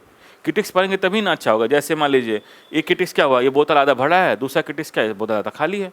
तो जब तक आप दोनों पढ़ेंगे तब ना समझ आए कि बोतल आधा भरा है और आधा खाली है। तो ये सब चीज़ों से आपकी इंट्रोस्पेक्शन बढ़ेगा। ये हो गया। अब हम चलते हैं कि बीपीएससी जो सीसी एग्ज़ाम लेती है, किस किस तरह के सर्विस होते हैं। इंटरेस्ट है जानने का कि नहीं, कौन कौन सेवाएं होती हैं? मुझे लग रहा है कि उदय ही बहुत कोई कन्फ्यूजन यहाँ तक, कोई दिक्कत? हाँ, एक पोर्शन इंटरव्यू कराया गया, उस पर डिस्कस करना जरूरी है। इंटरव्यू भी बहुत मेजर है। 40 नंबर देता है किसी को 95 और 100 भी देता है। मेरे को बहुत अच्छे मार्क्स है इंटरव्यू में, और एक दिन भी तैयारी नहीं किया, क्योंकि मेरे को डेंगू हुआ था और मैं घर पे आ गया था। उस समय मेरे पदस्थापना सहारनपुर में थी और मैं छुट्टी ले घर आ गया था। एकदम हालत में डेंगू से ख़राब थी। सेकंड डे में इंटरव्यू था, फर्स्ट डे शुरू हुआ, सेकंड डे हुआ, और मैं कहीं कुछ नहीं किया। एक हफ्ते के लिए मैं दिल्ली गया था, कोई मॉक वॉक नहीं किया था। सर से थोड़ा सा, सर से पहले से जुड़ा था, बस फ़ोन पे सर से बात होती रहती थी। तो सर बोला कि जाओ ना, आप कर लोगे। मतलब इन्होंने इतना विश्वास दिया। मैंने खुद तैयारी की। एक हफ्ते के दिल्ली गया था, पता किस लिए? कपड़े बनवाने के लिए। यहाँ पे मेरा घर छपरा है, ढंग का कपड़ा मिल नहीं रहा था। पटना में कभी रहा ही नहीं, स्कूलिंग यही मेरी संत माइकल से हुई, उसके बाद तो मैं कहीं पटना रहा ही नहीं। पटना छूटे हुए 10-15 साल हो चुके थे, तो मेरे कुछ आइडिया भी नहीं था। अब पटना फैमिली लगने लगा है मेरे को, एक दो तीन सालों के भीतर। नहीं तो मेरे को दिल्ली छोड़ के कुछ समझ में नहीं आता था। तो एक हफ्ते गया, कपड़े, जूते, टाई वाई सब, मतलब 2-2 सेट बनवाए। अच्छा, दिमाग में क्या चल रहा था कि अच्छा मैं कोट बनवाऊँ, रास्ते में कहीं फट जाए, सिलाई खुल जाए तो क्या होगा। ये सब अजीब अजीब सवाल चल रहे थे। मतलब होता है, तो हर चीज़ 2-2 सेट बनवाया। मतलब 2 जोड़ी जूते, 2 जोड़ी कोट पैंट, 2 टाई, 2 शर्ट, 2 चश्मे, ये सब करके मैंने बनवाए। ठीक है, तो और मैचिंग की घड़ी, वो भी 2-2। मतलब पता नहीं क्यों ये दिमाग में रह रहा था कि एक बैकअप मेरे को लेना चाहिए। हो भी सकता है, आपके साथ भी हो सकता है कि जैसे आप गए, आपने घर में कपड़ा रखा और उसको हल्का सा प्रेस कर रहे हैं, वो जल गया आयरन से। होता है ये, मेरे फ्रेंड के साथ हुआ है ये। तो वो अभी IRS है, वहाँ पे गुजरात में पोस्टेड है। तो उसके साथ ऐसे ही हुआ, वो प्रेस करना था उसको, हल्की सी टाई पे प्रेस करनी थी। तो टाई पे तो थोड़ा सा रुमाल कॉटन रख के करना चाहिए, तो उसने डायरेक्ट कर दिया, वो टाई ही जल गई उसके। वो परेशान, और एकदम बेकार सी टाई दूसरे की पहनने के लिए वो गया इंटरव्यू में अपीयर होने। मैंने उसका सिलेक्शन हो गया, लेकिन कॉन्फिडेंस लेवल तो उसका थोड़ा सा लूज हुआ ना। ये सब चीज़ें हैं जिसको आपको मान रखना चाहिए। तो हम चलते हैं इंटरव्यू की तरफ। इंटरव्यू में क्या क्वेश्चन पूछा था मैं आपको बताता हूँ। देखिए, पढ़ाने का 2 तरीका है। या तो आप एकदम थ्योरी पढ़ा दीजिए, 20% पढ़ेंगे, 80% आप छोड़ के चले जाएंगे। यहीं पे पंचतंत्र कहानी सुनी होगी, विष्णुदत्त शर्मा उसके राइटर थे। एक्चुअली वो रिटर्न में नहीं था, वो रिटर्न तो फॉर्म में बहुत बाद में आया। तो इंदौर, उज्जैन के आसपास एक राजा था, उसके 4 मूर्ख बच्चे थे। मतलब मैं आपको मूर्ख नहीं कह रहा हूँ, मेरे तो आप फ्रेशर नहीं हो। तो उन्होंने क्या किया, उनको पॉलिटिक्स पढ़ाना, मतलब उनको पॉलिटिक्स में पारंगत बनाना था। तो अब मूर्ख नहीं थे अव्वल दर्जे के बदमाश। तो उनके पिताजी तो बहुत परेशान थे। तो बोले गुरुजी से, शर्मा जी ये तो बहुत अव्वल दर्जे के बदमाश है। तो बोले कैसे? तो मैं जिस भी गुरुजी को लाता हूँ पढ़ाने के लिए, किसी की चुटिया खोल देंगे, ये किसी का धोती खोल के भाग जाएंगे, कुछ नहीं तो तीर चुभ हो देंगे, और इतना परेशान कि सब भाग गया। आप पढ़ा पाओगे? बोला हाँ मैं पढ़ा पाऊंगा, लेकिन मैं बहुत ज़्यादा दक्षिणा लूँगा आपसे। तो हाँ ठीक है, कितना क्या चाहिए? 100 गाँव चाहिए मुझे। तो ठीक है दे देंगे। तो क्यों चाहिए? तो मेरे पास लंबा बड़ा सा गुरुकुल है, उसमें सैकड़ों विद्यार्थी पढ़ते हैं, उनके भरण पोषण के लिए मुझे दिक्कत हो रही है। उनका पॉजिटिव अप्रोच था। तो लेकिन पढ़ाओ कैसे? ये नालायकों की बहुत अव्वल दर्जे के उज्जड हैं। पर उदंड का भी एक नेक्स्ट लेवल था, उदंड, समझ रहे हो ना, मतलब नेक्स्ट लेवल का उदंड था, चारों के चारों। तो बोला कि अच्छा ठीक है पढ़ाऊंगा मैं। तो उनको पढ़ाया ऐसा कुछ नहीं, कहानी सुनाते थे, और कहानी सुना के टीचिंग्स देते थे। तो मतलब जब आप अपनी पढ़ाई को एग्जाम्पल के साथ जोड़ते हो ना, तब आपको समझ में आती है चीज़ें और आपको याद रहती हैं। तो मेरे पढ़ाने का यही तरीका है। मेरी क्लास में बोर नहीं होइएगा। मैं 3 साल तक इंडियन फिलोसफी पढ़ाया। मैं आपको एग्जाम्पल बताता हूँ। मेरा एक दोस्त है, जो मेरा स्टूडेंट भी है, हिमकर नाम है उसका, वो गुजरात कैडर में IPS है, 2013 बैच का। तो वो पढ़ता था, नहीं 14 बैच का IPS है। तो वो पढ़ा मेरे से फिलोसफी, मेरा फर्स्ट पढ़ाने का एक्सपीरियंस था। तो वो बाजीराम एकेडमी में फिलोसफी पढ़ता था। तो बोला भाई अभिषेक, बोला हाँ बोलो। तो बोला कि मैं पढ़ा वहाँ पे, तो सर बोले कि वहाँ पे बड़ी बोरिंग फील हुई। तो बोले कैसे? तो बोला सर आगे पढ़ाते तो पीछे लस होता था, और सर पीछे जाके पढ़ाते तो आगे लस होता था। तो हम लोगों ने डिस्कस किया कि सर ऐसा क्यों हो रहा है? तो सर बोले ये टॉपिक ही बोरिंग है, तुम नहीं, मेरे को बोर फील होता पढ़ाने में, लेकिन आप पढ़ाते तो मेरे को ऐसा क्यों नहीं फील होता? तो तुमने क्या इसमें नोटिस किया? तो बोला कि आप पढ़ाते हो ना, तो हमने फिलोसफी से बोरिंग सब्जेक्ट को भी कहानियों से जोड़ा, टीचिंग से जोड़ा, एग्जाम्पल जोड़ा, तो कभी बोर फील नहीं होता। और 300 का बैच था वो, अरे तो बहुत छोटा बैच है, 300 का बैच पढ़ाया जिसमें पिन ड्रॉप साइलेंस होता था। और मजे की बात, एक लड़के वॉशरूम जाना था, बोला सर मैं वॉशरूम जा रहा हूँ और जब तक मैं नहीं आऊँगा कुछ नया मत पढ़ा देना। तो ये मतलब ये एक कला है आपके अंदर, और ये अच्छा भी लगता है। जैसे आप मेरे पास आओ, कुछ लेके ना जाओ, तो फिर फ़ायदा मेरा भी, पढ़ाना भी यूजलेस है, हमने अपना भी टाइम किया और आपका भी टाइम किल किया। तो ये होना चाहिए तरीका, ठीक है। इंटरव्यू की तरफ आते हैं हम लोग। 120 मार्क्स का होता है, ठीक है। इसको हम 3 पार्ट में बांटते हैं इंटरव्यू को।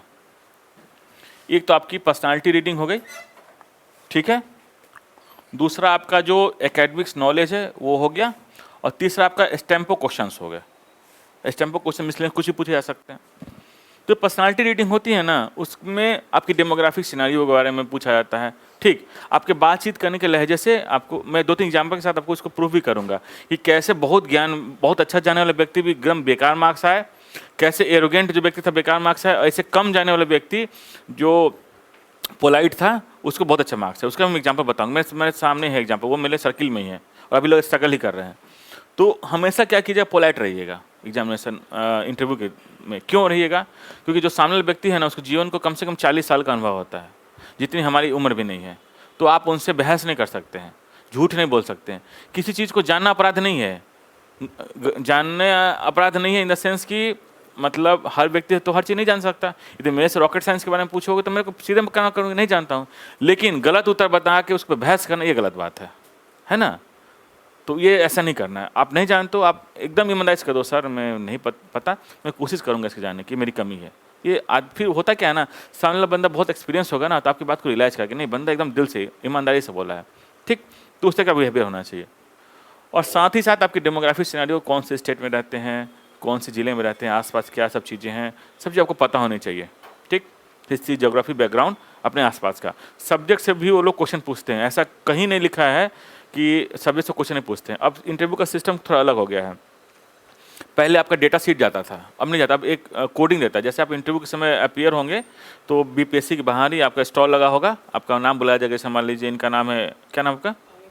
अमरेंद्र, आमिर नदी नाम है, तो आमिर नदी का नाम बुलाया जाएगा, इनका सब वो डॉक्यूमेंट्स ले लिया जाएगा, और एक जो उनकी डेटा शीट होगी उस पर 17 नंबर का मान लीजिए इनको कोड दे दिया। कोड लेके जाकर बता देगा रूम नंबर 5 में आपका फलाने के यहाँ इंटरव्यू, आप वहाँ जाएंगे, आपका कार्ड ले लेंगे। लेकिन बातचीत क्रम में आप पूछ लेंगे, अच्छा बाबू कहाँ से पढ़े हो? अच्छा वहाँ से पढ़े थे, तो आप उनकी बातों में फंस के बता दीजिएगा आप क्या पढ़े थे, क्या ऑप्शनल था, फिर वो क्वेश्चन आपसे पूछेंगे। तो ये पर्सनालिटी रीडिंग हो गई। तो इसमें आपका जो ग्रेजुएशन या जो भी आपका एजुकेशनल क्वालिफिकेशन है वो पोर्शन आप अच्छे से तैयार कीजिएगा। एकदम मत सोचिएगा कि जो भी कहता व्यक्ति कि ऐसा क्वेश्चन नहीं पूछा था, वो या तो आपको बेवकूफ़ बना रहा है या खुद बेवकूफ़ है, ठीक। नंबर 2, आपका जो ऑप्शनल पेपर है उसका एकदम अच्छे से तैयार कीजिए, उससे भी क्वेश्चन पूछते हैं। और ऑप्शनल पेपर से यदि क्वेश्चन 2-3 क्वेश्चन पूछे और आप नहीं बता पाए, बहुत बैड इंप्रेशन आता है। दैट मीन्स उसको लगता है कि ये डग्गा मारी करके आया है, इसको हटा देना है, समझ गए। तीसरा हो गया आपका, ये क्या है? हाँ, एकेडमिक नॉलेज इसी में आ गया, मतलब समझ लीजिए, ठीक है। लेकिन ये पर्सनालिटी रीडिंग का ही एक पार्ट है। चौथा स्टैम्पो क्वेश्चन। स्टैम्पो क्वेश्चन खूब पूछे जाएंगे। जैसे आपकी हॉबी पूछ लेगा और हॉबी में फंस गया। क्रिकेट देखना कोई हॉबी होता है जी? क्रिकेट खेलना हॉबी होती है। क्रिकेट देखना मतलब टीवी देखना हो गया, वो तो कुछ भी चला देख रहे हैं। मेरा भाई जो है बेंगलोर में था, टीसीएस कंपनी में सीनियर सॉफ्टवेयर इंजीनियर। उसके यहाँ एक वो था, उड़ीसा का सर्वेंट था जो खाना भी बनाता था, गाड़ी भी चलाता, सब काम करता था। उसको टीवी देखने का बड़ा शौक था। आप विश्वास कीजिएगा, तमिल, तेलुगु, मलयालम, उड़िया, बंगाली सब देखता था वो। तो बोले भाई इसको समझ में कैसे आता है? तो नहीं जानते भैया, 10 साल से हम काम कर रहे हैं और धीरे धीरे समझ में, वो डायलेक्ट समझ गया था, क्योंकि एक ही मूवी बार बार रिपीट होती थी साउथ वाली, तो उसके डायलेक्ट को समझ गया था। तो मूवी देखना उसका हॉबी नहीं था, उसका हॉबी था टीवी देखना। वो कपड़ा धोता रहेगा, टीवी चला देगा, देखता रहेगा, चला देगा। तो आप कहोगे ना कि मैं क्रिकेट देखना हॉबी है, क्रिकेट देखना हॉबी नहीं होती, टीवी देखना वो हॉबी हो गया। तो अपना हॉबी भी जो अच्छे से बनाइएगा, इसमें खूब क्वेश्चन पूछते हैं और फंसते हैं। नंबर 1। नंबर 2, अपने बायोडाटा पूरा वर्क कीजिएगा अच्छे से। और काम क्या कीजिएगा, आप सोच लीजिए कि यदि मैं इंटरव्यू ले रहा होता अपना या किसी और का, तो मैं उनसे क्या क्या पूछता। मतलब आप फर्स्ट स्टेज में अपने आप को स्टूडेंट मानिएगा, दूसरे स्टेज में अपने आप को इंटरव्यूअर मानिएगा कि मैं प्रोफेसर हूँ, मैं बोर्ड का मेंबर हूँ, मैं बोर्ड का चेयरमैन हूँ, मैं इंटरव्यू लूँगा तो कैसे लूँगा। 4-5 एक कोर ग्रुप बनाइएगा, बहुत ज़्यादा बड़ा ग्रुप नहीं बनेगा, 2-3-4 इससे ज़्यादा नहीं बनाइएगा। फिर आपस में ही क्या कीजिएगा, जिनका इंटरव्यू होगा एक व्यक्ति चेयरमैन बन जाइएगा, मतलब वो इंटरव्यू लेगा, या 3 या 4 का ग्रुप है, 3 हो जाएंगे इंटरव्यू लेने वाले, एक व्यक्ति को बैठा दीजिएगा, उससे सारा पूछिएगा, इससे आपका सारा क्लैरिटी आ जाएगा, समझ गए। तब फिर आप उसमें इमेज में आ जाएंगे कि मैं इंटरव्यूअर होता तो मैं क्या क्या पूछता। जब आप मैं से हम से मैं की स्थिति में आ जाएंगे ना, शंकराचार्य का दर्शन पढ़ा होगा, पढ़ा है किसी ने? उसमें अहम ब्रह्मास्मि, मैं ब्रह्म हूँ, है उसके, ये दर्शन के ज्ञान प्राप्त करने से पहले की स्थिति है। और दूसरा है तत्वमसि, तुम ही ब्रह्म हो, दोनों में फर्क है। तुम ही ब्रह्म हो यानी कि कोई बता रहा है आपको कि हाँ तुम ब्रह्म हो, तुमको प्रोवोक कर रहा है, तब तुम फील होने लगता है कि हाँ मैं ही ब्रह्म, अहम ब्रह्मास्मि, तब फील होता है अच्छा मैं ही ब्रह्म हूँ। इन द सेंस कि पहले कंडीशन में आप स्टूडेंट थे, आपने स्टूडेंट तैयारी की, और दूसरे कंडीशन आप फील कीजिए कि मेरे को इंटरव्यू लेना है। जब आप मेरे को इंटरव्यू लेना सोचेंगे ना, तब आपके दिमाग में बहुत सारे खुराफाती क्वेश्चन आएंगे कि अच्छा यहाँ से इसको परेशान, क्योंकि आदमी फिर सोचता है कि हम इसको परेशान करेंगे, तो परेशान के लिए 50 क्वेश्चन पूछेगा। इसमें आपका क्लिक क्या करेगा, आपकी एक्स्ट्रा तैयारी फिर हो जाएगी। तो हमेशा इस कंडीशन को करना है। और 2-3-4 ग्रुप बनाइएगा, टाइम पास वाला ग्रुप मत बनाइएगा कि एक तो इधर भाग रहा है, अच्छा बैठा, अरे गए थे देखने पुष्पा, उसमें ये डायलॉग था, अरे पुष्पा में जो लाल चंदन का लकड़ी बनाया था वो साला फोम का था, ये सब डिस्कस कोई मतलब है? तो ऐसा फ्रेंड सर्किल नहीं बनाइएगा। फ्रेंड सर्किल हमेशा लाइक माइंडेड पीपल का, सेम थिंग वाले पीपल बनेगा, और सीरियस स्टूडेंट का बनेगा, और ग्रुप बनाइएगा अपना, ठीक ना, ये फायदा करेगा, ठीक है। और इंटरव्यू कोई बहुत रॉकेट साइंस नहीं है, आप हमेशा पोलाइट रहिए। क्वेश्चंस नहीं आते हैं तो एकदम नहीं बात बनाने की जरूरत है, झूठ नहीं बोलना है, आपको एक्सेप्ट कर लेना ईमानदारी से। अब मैं बताता हूँ एग्जाम्पल, क्या एग्जाम्पल थे। मेरे साथ एक लड़का इंटरव्यू दिया था, उसके फादर भी बिहार सरकार में BS ऑफिसर्स थे, बाद में ही प्रोमोटेड इनटू IAS, और किसी विभाग में एडिशनल सेक्रेटरी या स्पेशल सेक्रेटरी थे, और वो इंजीनियरिंग बैकग्राउंड का था, IIT BHU से B.Tech किया था, बहुत सोबर पर्सनालिटी। फर्स्ट टाइम आप देखेंगे तो लगता है उसको कि देख के कि वो उसका सिलेक्शन निश्चित होना था। उसको पता है वो 120 में कितना मार्क्स आया, 41। क्यों आया मैं आपको रीजन बताता हूँ। हम पूछे कि भाई क्या हुआ, मेरे को बाद में मिला कहीं पे, तो ऐसे ही रैंडमली मिल गया, तो दिल्ली वगैरह रहता था तो मिला मेरे को। मैंने कितने मार्क्स है तेरे को? तो 41 है। 41 क्यों? तो बोला अरे कुछ नहीं, वो पूछे कि इंजीनियरिंग बैकग्राउंड तो आपका B.Tech सिविल है तो अच्छा पकड़ होगा। तो मैंने कहा हाँ सर। तो जब मैं जैसे ही मैंने ऐसे ही कहा कि हाँ सर बढ़िया से मैंने पढ़ा, वहाँ तो बीच में अच्छी पढ़ाई होती है, उन्होंने ऐसे ऐसे क्वेश्चन पूछे मेरे को तो कोई पल्ले ना पड़े। उसके बाद जो फिर मैंने पूछा कि उन्होंने पूछ दिया कि तुमने सर्विस से क्या ऑप्ट किया है, तो बोला कि बिहार पुलिस सर्विस से पहला ऑप्ट किया है। तो बिहार पुलिस से क्यों किए, बिहार एडमिनिस्ट्रेटिव सर्विस क्यों नहीं किए? और तो पुलिस में प्रमोशन अच्छा है इसलिए मैंने किया। तो प्रमोशन अच्छा है, तुम्हारी एज कितनी है? तो सर 30 ईयर्स है। 30 साल में तो IAS तुम वहाँ भी बन जाओगे, कमिश्नर बन जाओगे, 30 साल में यहाँ भी DIG बन जाओगे, और commissioner always senior to DIG। ऐसे कैसे तुम बोले? तो लगा कि नहीं सर ऐसा ही होगा। तो सर बोले अच्छा तुमको पता है कंधा हमेशा दिमाग से नीचे होता है, ये हमारा कंधा यानी बाजू बल है, ताकत है, लेकिन जो इसको कंट्रोल करने वाला ये हुआ ना, ये तो हमेशा से नीचे रहेगा ना, ये तुमको अकल नहीं है। तो उसमें उलझ गया वो, और ऐसे ही चलता रहा उसका। वो एक्चुअली इंटरव्यू बोर्ड के साथ कोऑपरेट नहीं कर पाया, उनके साथ बहस करने लगा, इसलिए उसको मार्क्स मिला। और जबकि स्टूडेंट बहुत अच्छा, बहुत ही डिसेंट। फिर इंटरव्यू दिया 63rd का, उसको आया 54 मार्क्स। मैंने कहा तेरा कुछ नहीं हो सकता, उसका सिलेक्शन नहीं हुआ, वो यूपी वगैरह में कहीं पे टीचर बन गया है, यूपी के रहने वाला, बलिया डिस्ट्रिक्ट का। अब की स्टूडेंट बहुत मैथ्स में उसको बहुत अच्छे मार्क्स आते हैं, लेकिन इंटरव्यू उसका एकदम खराब था। यूपी PCL का इंटरव्यू दिया, वहाँ भी उसका ऐसे ही बेकार सा नायब तहसीलदार वगैरह बना 42 गेट पे में। तो हमेशा कॉपरेट कीजिए इंटरव्यू बोर्ड के साथ में, और ज़्यादा अपने आप को बढ़िया बनाने की जरूरत नहीं है। ये एग्जाम्पल ये हुआ जो लोग नॉन सेलेक्टेड थे। 2 एग्जाम्पल बताता हूँ मैं जो सिलेक्टेड थे। 2 में हमारे यहाँ मेरा बैचमेट है, उसकी वाइफ BDO है, उसका 4th का इंटरव्यू था। वो ब्लॉक डेवलपमेंट ऑफिसर है यानी RDO है। तो उसे पूछा कि सर्विस में भी हो? तो बोला हाँ। तो क्या हो? तो RDO प्रभारी BDO है। अच्छा तो तुम्हें ग्रामीण विकास की सब योजना के बारे में पता हो? तो हाँ सर मैंने अच्छे से काम किया है। बस क्या पॉसिबल है कि 2 साल की नौकरी में, जिसमें आपका 1 साल प्रोबेशन में ही रहा हो, आप पूरी जानकारी जान लेंगे योजना की? नहीं। उसको 40 में मार्क्स मिले ना, उसको 58 मिला, वो भी फेल हो गई। एक और थी लड़की, वो मेरे सीनियर बैचमेट की वाइफ है, वो CO थी, रेवेन्यू ऑफिसर, उससे भी ऐसे बस बताया कि सर्विस में हो, रेवेन्यू की जानकारी सर अच्छे से जानकारी है, बस उसको मिला 43 44, वो सब फेल हो गए। तो ऐसा आपको नहीं, अपने को बखिया उधेड़ने वाला काम नहीं करना है, आपको हमेशा पोलाइट रहना है। आपको बताना सर मैं प्रयास करूँगा सर कि nobody is perfect but I will try sir, और जहाँ नहीं जान पाऊँगा सर वहाँ पे सहयोग चाहूँगा मैं, बस इतना ही बोलेंगे। लगे आप पोलाइट हैं। आप किसी मेरे पास कोई आए मदद मांगने, तो और चौड़े हो क्या है, सर नहीं करोगे तो तुमको देख लेंगे, तो मैं मदद करूँगा उसकी? नेवर, कभी नहीं करूँगा। और पोलाइट कहोगे सर आप करे तो अच्छा रहता, सर प्लीज़ देख लेते सर थोड़ा, तो नहीं भी एक बार करने का मन होगा ना तो कर देगा, चलो ठीक है यार, है ना। तो ऐसा ही बनना है हमको, ठीक। और कोई रॉकेट साइंस इंटरव्यू नहीं है। आप हमेशा सब्जेक्ट की अच्छी जानकारी रखिए, करंट अफेयर्स को अच्छे से पढ़िए, आसपास कौन सी घटनाएं घट रही है उसकी बढ़िया नॉलेज रखिए, प्रेजेंटेशन आपका अच्छा होना चाहिए।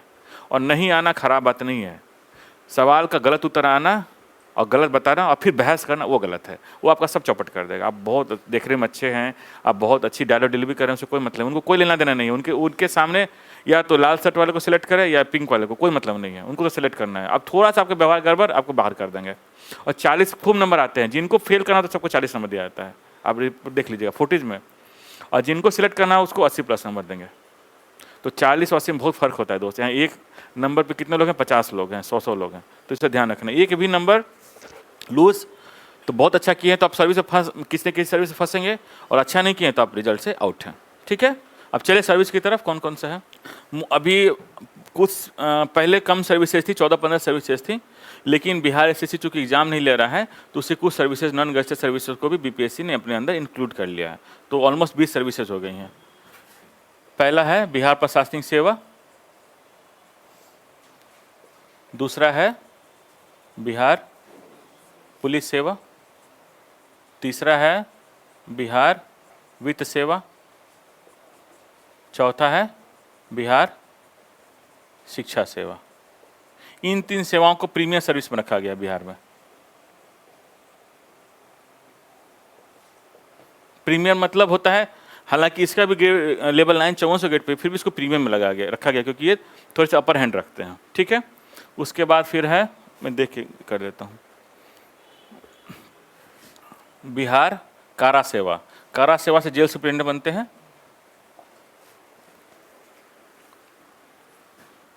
बिहार प्रोबेशन सेवा,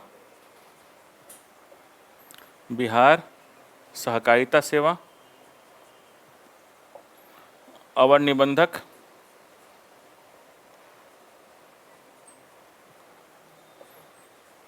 बिहार, हाँ बोलिए कुछ बोल रहे थे, ग्रामीण विकास सेवा। बोर्ड पर हैंडराइटिंग थोड़ी गड़बड़ हो रही है, फिर रीडेबल है ना। बिहार पंचायत सेवा, बिहार नगर सेवा,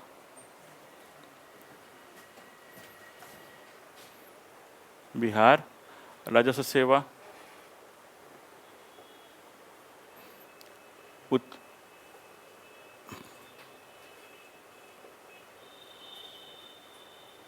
उत्पाद निरीक्षक,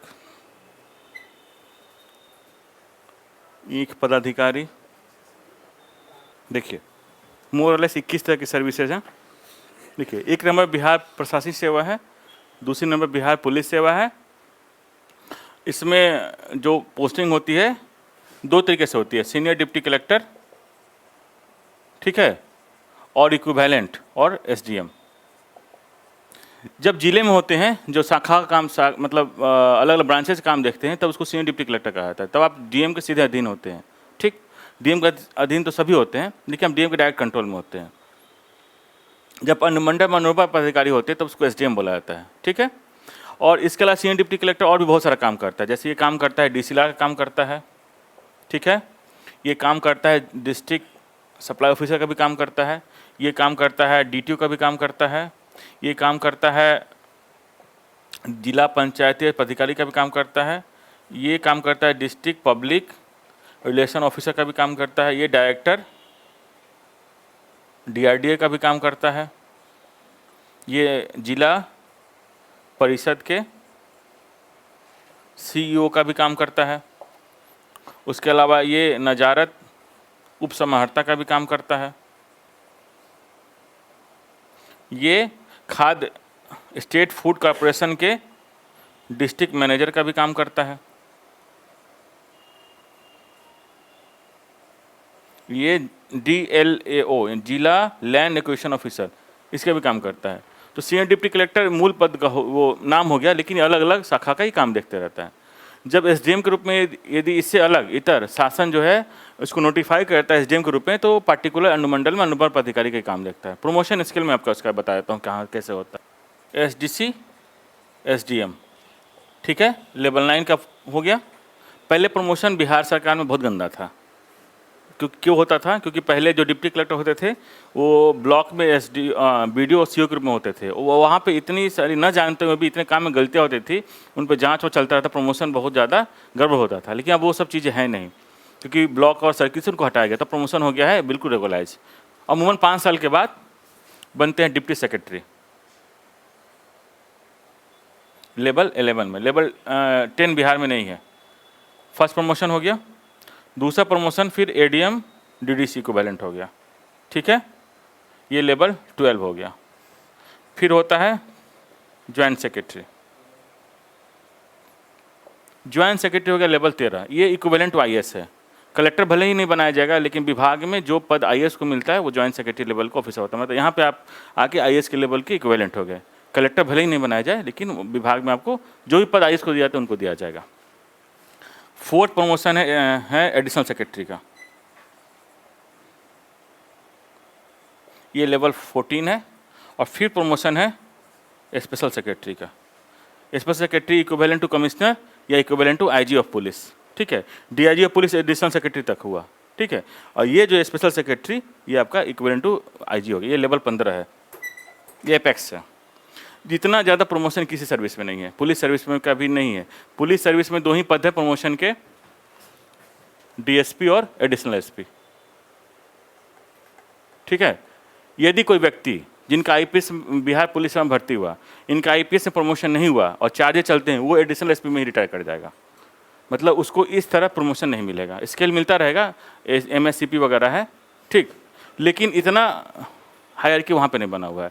यही हाल वित्त सेवा का है। लेकिन वित्त सेवा में क्या हुआ, वो असिस्टेंट कमिश्नर होगा, फिर डिप्टी कमिश्नर होगा, फिर ज्वाइंट कमिश्नर होगा। एडिशनल कमिश्नर के बहुत कम पद होते हैं, तो मतलब वहाँ भी 1-2 प्रमोशन ही सबसे ज़्यादा मिल जाएगा। फिर आते हैं बिहार शिक्षा सेवा की तरफ। तो यहाँ पे पहले होता है जिले में प्रोजेक्ट ऑफिसर बोलते हैं, पीओ, ठीक, फिर डीपीओ होता है, फिर डीईओ होता है। उसके बाद संख्या बहुत कम हो जाती है, फिर बोलते हैं आरडीडीई, जो बहुत कम पद होता है, यानी कि 18 पद हुआ। जैसे मान लीजिए एज ए पीओ 200 लोग भर्ती हुए एक ही बैच में, तो क्या सब लोग आरडीडी बन पाएंगे? नहीं बन पाएंगे ना।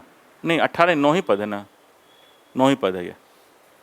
तो मोस्टली जो है यहीं तक खत्म हो जाता है। वो भी सब लोग नहीं बन पाएंगे, क्योंकि इनके पद जो है 38 है। यहाँ तक ही ज़्यादा प्रमोशन से पहुँच पाते हैं, यहाँ तक कम और यहाँ तक तो बहुत सारे कम। उसके बाद है बिहार कारा सेवा, जिसमें जेल सुप्रिटेंडेंट बनते हैं। जेल सुप्रिटेंडेंट का प्रमोशन बहुत अच्छा नहीं है। जो फ्रेशर जेल सुप्रिटेंडेंट होगा वो सब जेल का जेल सुप्रिटेंडेंट कहलाएगा। जब प्रमोशन पाएगा तो मंडल कारा यानी कि डिस्ट्रिक्ट जेल का जेल सुप्रिटेंडेंट होगा। फिर प्रमोशन पाएगा तो वो बनेगा सेंट्रल जेल का जेल सुप्रिटेंडेंट। और कुछ जो अच्छे मतलब बढ़िया प्रमोशन होगा वो डिप्टी डायरेक्टर जेल बनता है, बस खत्म उनका, बस। और मोस्टली सबका जेल सुप्रिटेंडेंट भर्ती होते हैं, जेल सुप्रिटेंडेंट में रिटायर हो जाते हैं, उन बहुत अच्छा प्रमोशन नहीं है। फिर है बिहार प्रोबेशन सेवा। बिहार प्रोबेशन सेवा को आप लोग पढ़े होंगे, कैदियों को पुनर्वास के लिए जो सहायता प्रदान की जाती है वो प्रोबेशन पदाधिकारी कहलाते हैं। उसमें भी 2 ही पद है, प्रोबेशन पदाधिकारी और प्रधान प्रोबेशन पदाधिकारी, एक ही प्रमोशन है, ठीक। उसके बाद है ये क्या लिखा था मैंने, बिहार सहकारिता सेवा। तो इससे सहकारिता पदाधिकारी वगैरह बनते हैं, इसमें भी 1 प्रमोशन ही है। उसके बाद 1 पद जिले का, 1 पद जो है कमिश्नरेट वगैरह का। अवर निबंधक, जिसको सब रजिस्ट्रार बोलते हैं, सब रजिस्ट्रार का ही 2 ही प्रमोशन है, 3 प्रमोशन है, मैं आपको बताता हूँ। आपका हो गया सब रजिस्ट्रार, उसके 20 साल बाद कम से कम DSR डिस्ट्रिक्ट सब रजिस्ट्रार, और फिर AIG स्टाम्प, बस। इससे ज़्यादा प्रमोशन नहीं है उसमें। उसके बाद हो गया बिहार ग्रामीण विकास सेवा, जिससे RDO बनते हैं। जितने बिहार में वीडियो दिखते हैं ना, बेसिकली ऑल आर RDO। केवल हमको लगता है 10 या 20 का ही प्रमोशन हुआ वीडियो में, बाकी सब RDO प्रभारी वीडियो है। RDO, उसका वो बनेगा BDO, फिर बनेगा PO प्रोजेक्ट ऑफिसर, फिर बनेगा DRDA में कुछ ऑफिसर, बस यहीं तक खत्म है। कुछ पद इनके DDC के रिजर्व थे, लेकिन सरकार ने उसको स्क्रैप कर दिया। बोले हमारे पास ऑलरेडी इतने BS ऑफिसर, IP IS, वो लोग कहाँ से जाएंगे, तो इसको स्क्रैप कर दिया गया। मेन इनका मूल पद यही है, इसके अलावा कोई भी लुक्रेटिव पद इसमें है नहीं। फिर है बिहार पंचायत सेवा, जो भी ब्लॉक पंचायती ऑफिसर्स के पद हुए हैं, इनका भी कैडर बहुत अच्छा नहीं बना हुआ है। मोस्टली इसमें पंचायती राज प्रखंड पंचायती पदाधिकारी बनेंगे और इसी में रिटायर कर जाएंगे। फिर बिहार नगर सेवा, बिहार नगर सेवा में ईओ बनाया जाता है, ठीक है, नगर पंचायत का, फिर नगर परिषद का, फिर वो नगर निगम में जाते हैं, इनका कैडर बन गया है। बिहार राजस्व सेवा में रेवेन्यू ऑफिसर, सीओ और डीसीएलआर, बस खत्म इनका कहानी, ठीक है, बस एक ही 2 प्रमोशन। उत्पाद निरीक्षक में ये उत्पाद निरीक्षक भर्ती होते हैं, नेक्स्ट प्रमोशन उनका है उत्पाद अधीक्षक में, बस और कुछ नहीं। एक पदाधिकारी, इसे तो आज तक मेरे को पता ही नहीं ये पद क्यों क्रिएट किया गया बिहार में और ये लोग करते भी क्या हैं। अल्पसंख्यक कल्याण पदाधिकारी में जिला अल्पसंख्यक कल्याण पदाधिकारी और एक प्रमोशन असिस्टेंट डायरेक्टर, खत्म कहानी। सहायक निदेशक सामाजिक सुरक्षा में कोई प्रमोशन नहीं, सहायक निदेशक और फिर उप निदेशक है, उप निदेशक सब बीएस ऑफिसर नहीं है, तो ये लोग इसी में भर्ती होंगे, इसी में रिटायर कर जाएंगे। ये पद नया बना है सहायक निदेशक दिव्यांग सशक्तिकरण कोषांग, इनका कोई कैडर नहीं है, इसी में भर्ती होगा, इसी में रिटायर कर जाएगा। बिहार योजना सेवा, इसका 3 पद है, सहायक योजना पदाधिकारी, जिला योजना पदाधिकारी और क्षेत्रीय योजना पदाधिकारी। ये बैठता है जिले लेवल पे, ये भी जिले लेवल पे, ये कमिश्नरी लेवल पे, बस इसमें भी 2 प्रमोशन। आपूर्ति पदाधिकारी ही रहेगा और उसी में रिटायर हो जाएगा। हाँ, सहायक, इसको कुछ को सहायक जिला आपूर्ति पदाधिकारी बना देते हैं, क्योंकि जो जिला आपूर्ति पदाधिकारी होता है वो बीएस ऑफिसर होता है। प्रखंड SC/ST कल्याण पदाधिकारी, ये भी इसी में रहेंगे। एक प्रमोशन होने के बाद कुछ फॉर्चुनेट 25% का आरक्षण है, ये लोग जिले के कल्याण पदाधिकारी बन जाते हैं। और प्रखंड अल्पसंख्यक कल्याण पदाधिकारी नया पद है, इसमें से 25% जो है यहाँ पे जाएंगे, जिला अल्पसंख्यक कल्याण पदाधिकारी के रूप में जाएंगे, ठीक। तो अब इस हिसाब से देख लीजिए कि सबसे ज़्यादा सिस्टमेटिक जो है कैडर किसका बना हुआ है, तो आप समझ लीजिए कि किसका बना हुआ है। अब कहाँ पे एकदम सिस्टमेटिक चीज़ें आपका है कि कहाँ पे किस तरह ईयर में प्रमोशन होगा, कितना स्केल मिलेगा, कौन कौन से पद जो है आपको अच्छे से मिल पाएंगे, ये सारा है इसका पूरा बिहार सरकार का जो डिपार्टमेंट्स है उसका। और यही सब पदों की जो अभी तक बिहार जो सरकार जो है बीपीएससी के थ्रू एग्जामिनेशन ले रही है, 21 ही हैं, हम मुझे लगता है इससे ज़्यादा होगा। कोई पूछना तो पूछिए। देखिए, बिहार में प्रशासन की 3 कड़ी हैं, प्रखंड है, प्रखंड ऑब्लिक अंचल, ठीक, उसके बाद है आपका अनुमंडल और तीसरा है जिला। प्रमंडल भी लिख सकते हैं, कमिश्नरी भी, लेकिन कमिश्नरी में बहुत इफेक्टिव वर्क नहीं होता है, वो बेसिकली क्या है, पोस्ट ऑफिस है। तो अनुमंडल पदाधिकारी, जिसको आप लोग SDM बोलते हैं, वो क्या करता है, प्रखंड प्रशासन और जिला प्रशासन के बीच की कड़ी है, ठीक, इसकी जांच करता है, वो इसके काम की जांच करता है और जिला प्रशासन के आदेशों की अनुपालन करता है या कराता है, ठीक। अब क्या क्या काम है, बहुत जगह देखते हैं SDM को SDO भी बोलते हैं, वो भी मैं क्लियर करता हूँ क्यों बोलते हैं बिहार में। जो अनुमंडल पदाधिकारी होता है बेसिकली उसको SDM बोलते हैं, SDO भी बोलते हैं, इसको बोलते हैं अनुमंडल दंडाधिकारी, ठीक है। जैसे उसका पेपर कोई जस्ट होगा तो उस पर लिखा होगा अनुमंडल दंडाधिकारी का न्यायालय, अनुमंडल पदाधिकारी का न्यायालय नहीं लिखा रहता है, इसको बोलते हैं अनुमंडल पदाधिकारी। काम एक ही व्यक्ति है ये, लेकिन कार्य के हिसाब से कभी कभी दोनों में फ़र्क कर दिया जाता है। अनुमंडल दंडाधिकारी तब कहलाता है जब ये अपना कोर्ट करता है, ये क्या करता है, CRPC का कस्टोडियन है। देखिए, 2 तरह के चीज़ें हैं, 3 होती हैं, एक तो IPS होगी दंड संहिता में, दूसरा हो गया CRPC हो गई और तीसरा होगा सिविल प्रोसीजर लॉ कोड, ठीक है।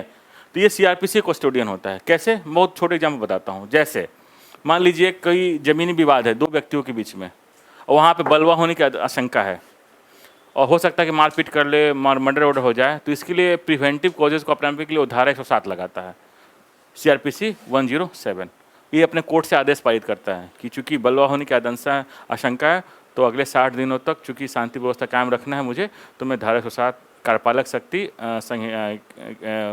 शक्ति का प्रयोग करते हुए भारतीय दंड संहिता 1973/74 के अंतर्गत अपने शक्ति का प्रयोग करते हुए मैं धारा 107 लगाने की घोषणा करता हूँ, ठीक। एक धारा 144 का नाम सुने होंगे आप लोग। जैसे 5 से लोग ज़्यादा जमा हो जाए, बलवा होने की आशंका है किसी सेंसिटिव इशू को लेके, तो उसमें प्रपोज किया जाता है, जैसे निकट का थानेदार, एरिया का जो थानेदार होगा वो रिक्वेस्ट करेगा और वहाँ पे फिर धारा 144 को उसको कर दिया जाएगा CRPC की तरह, तब अनुमंडल अधिकारी कहलाता है। इसके अलावा वो अपने आने वाले जितने भी पुलिस स्टेशन है उसका वो सुपीरियर ऑफिसर होता है, वो किसी भी SHO को रिकॉल कर सकता है किसी भी समय, मतलब क्योंकि वो दंडाधिकारी है, उसके साथ CRPC के सारे पावर उसमें इन्वेस्ट है, तो कभी भी जो है, हाँ आइए, जितने भी पावर्स हैं उसको वो एक्सरसाइज करता है। इस केस में वो कहलाता है अनुमंडल अधिकारी, ठीक। लेकिन अनुमंडल पदाधिकारी कब कहलाता है? तो अनुमंडल पदाधिकारी में इसमें 3 काम है उसके पास: विकास, राजस्व और मिसलेनियस। कैसे? देखिए, प्रखंड में जो विकास का कार्य है उसके लिए प्रिंसिपल ऑफिसर कौन है? प्रखंड विकास पदाधिकारी। तो प्रखंड विकास पदाधिकारी के द्वारा किए जाने हर काम का वो पुनरीक्षण करता है। उसकी प्रशासनिक स्वीकृति हो गई, उसकी जांच हो गई, कुछ भी वो कर सकता है अपने जुडिक्शन में वो। राजस्व से मतलब जो राजस्व पदाधिकारी है, यानी कि आपका सीओ, सर्किल ऑफिसर, अंचलाधिकारी, उसके सारे कामों की समीक्षा करेगा। वो कुछ भी करे, म्यूटेशन का हो गया चाहे वो करे, वो सब करेगा। तीसरा हो गया मिसलेनियस। मिसलेनियस में वो सप्लाई भी देखेगा, वो मद्य निषेध में कोई गड़बड़ तो नहीं हो रहा है, वो कहीं भी जाकर होटल में छापा मार देगा।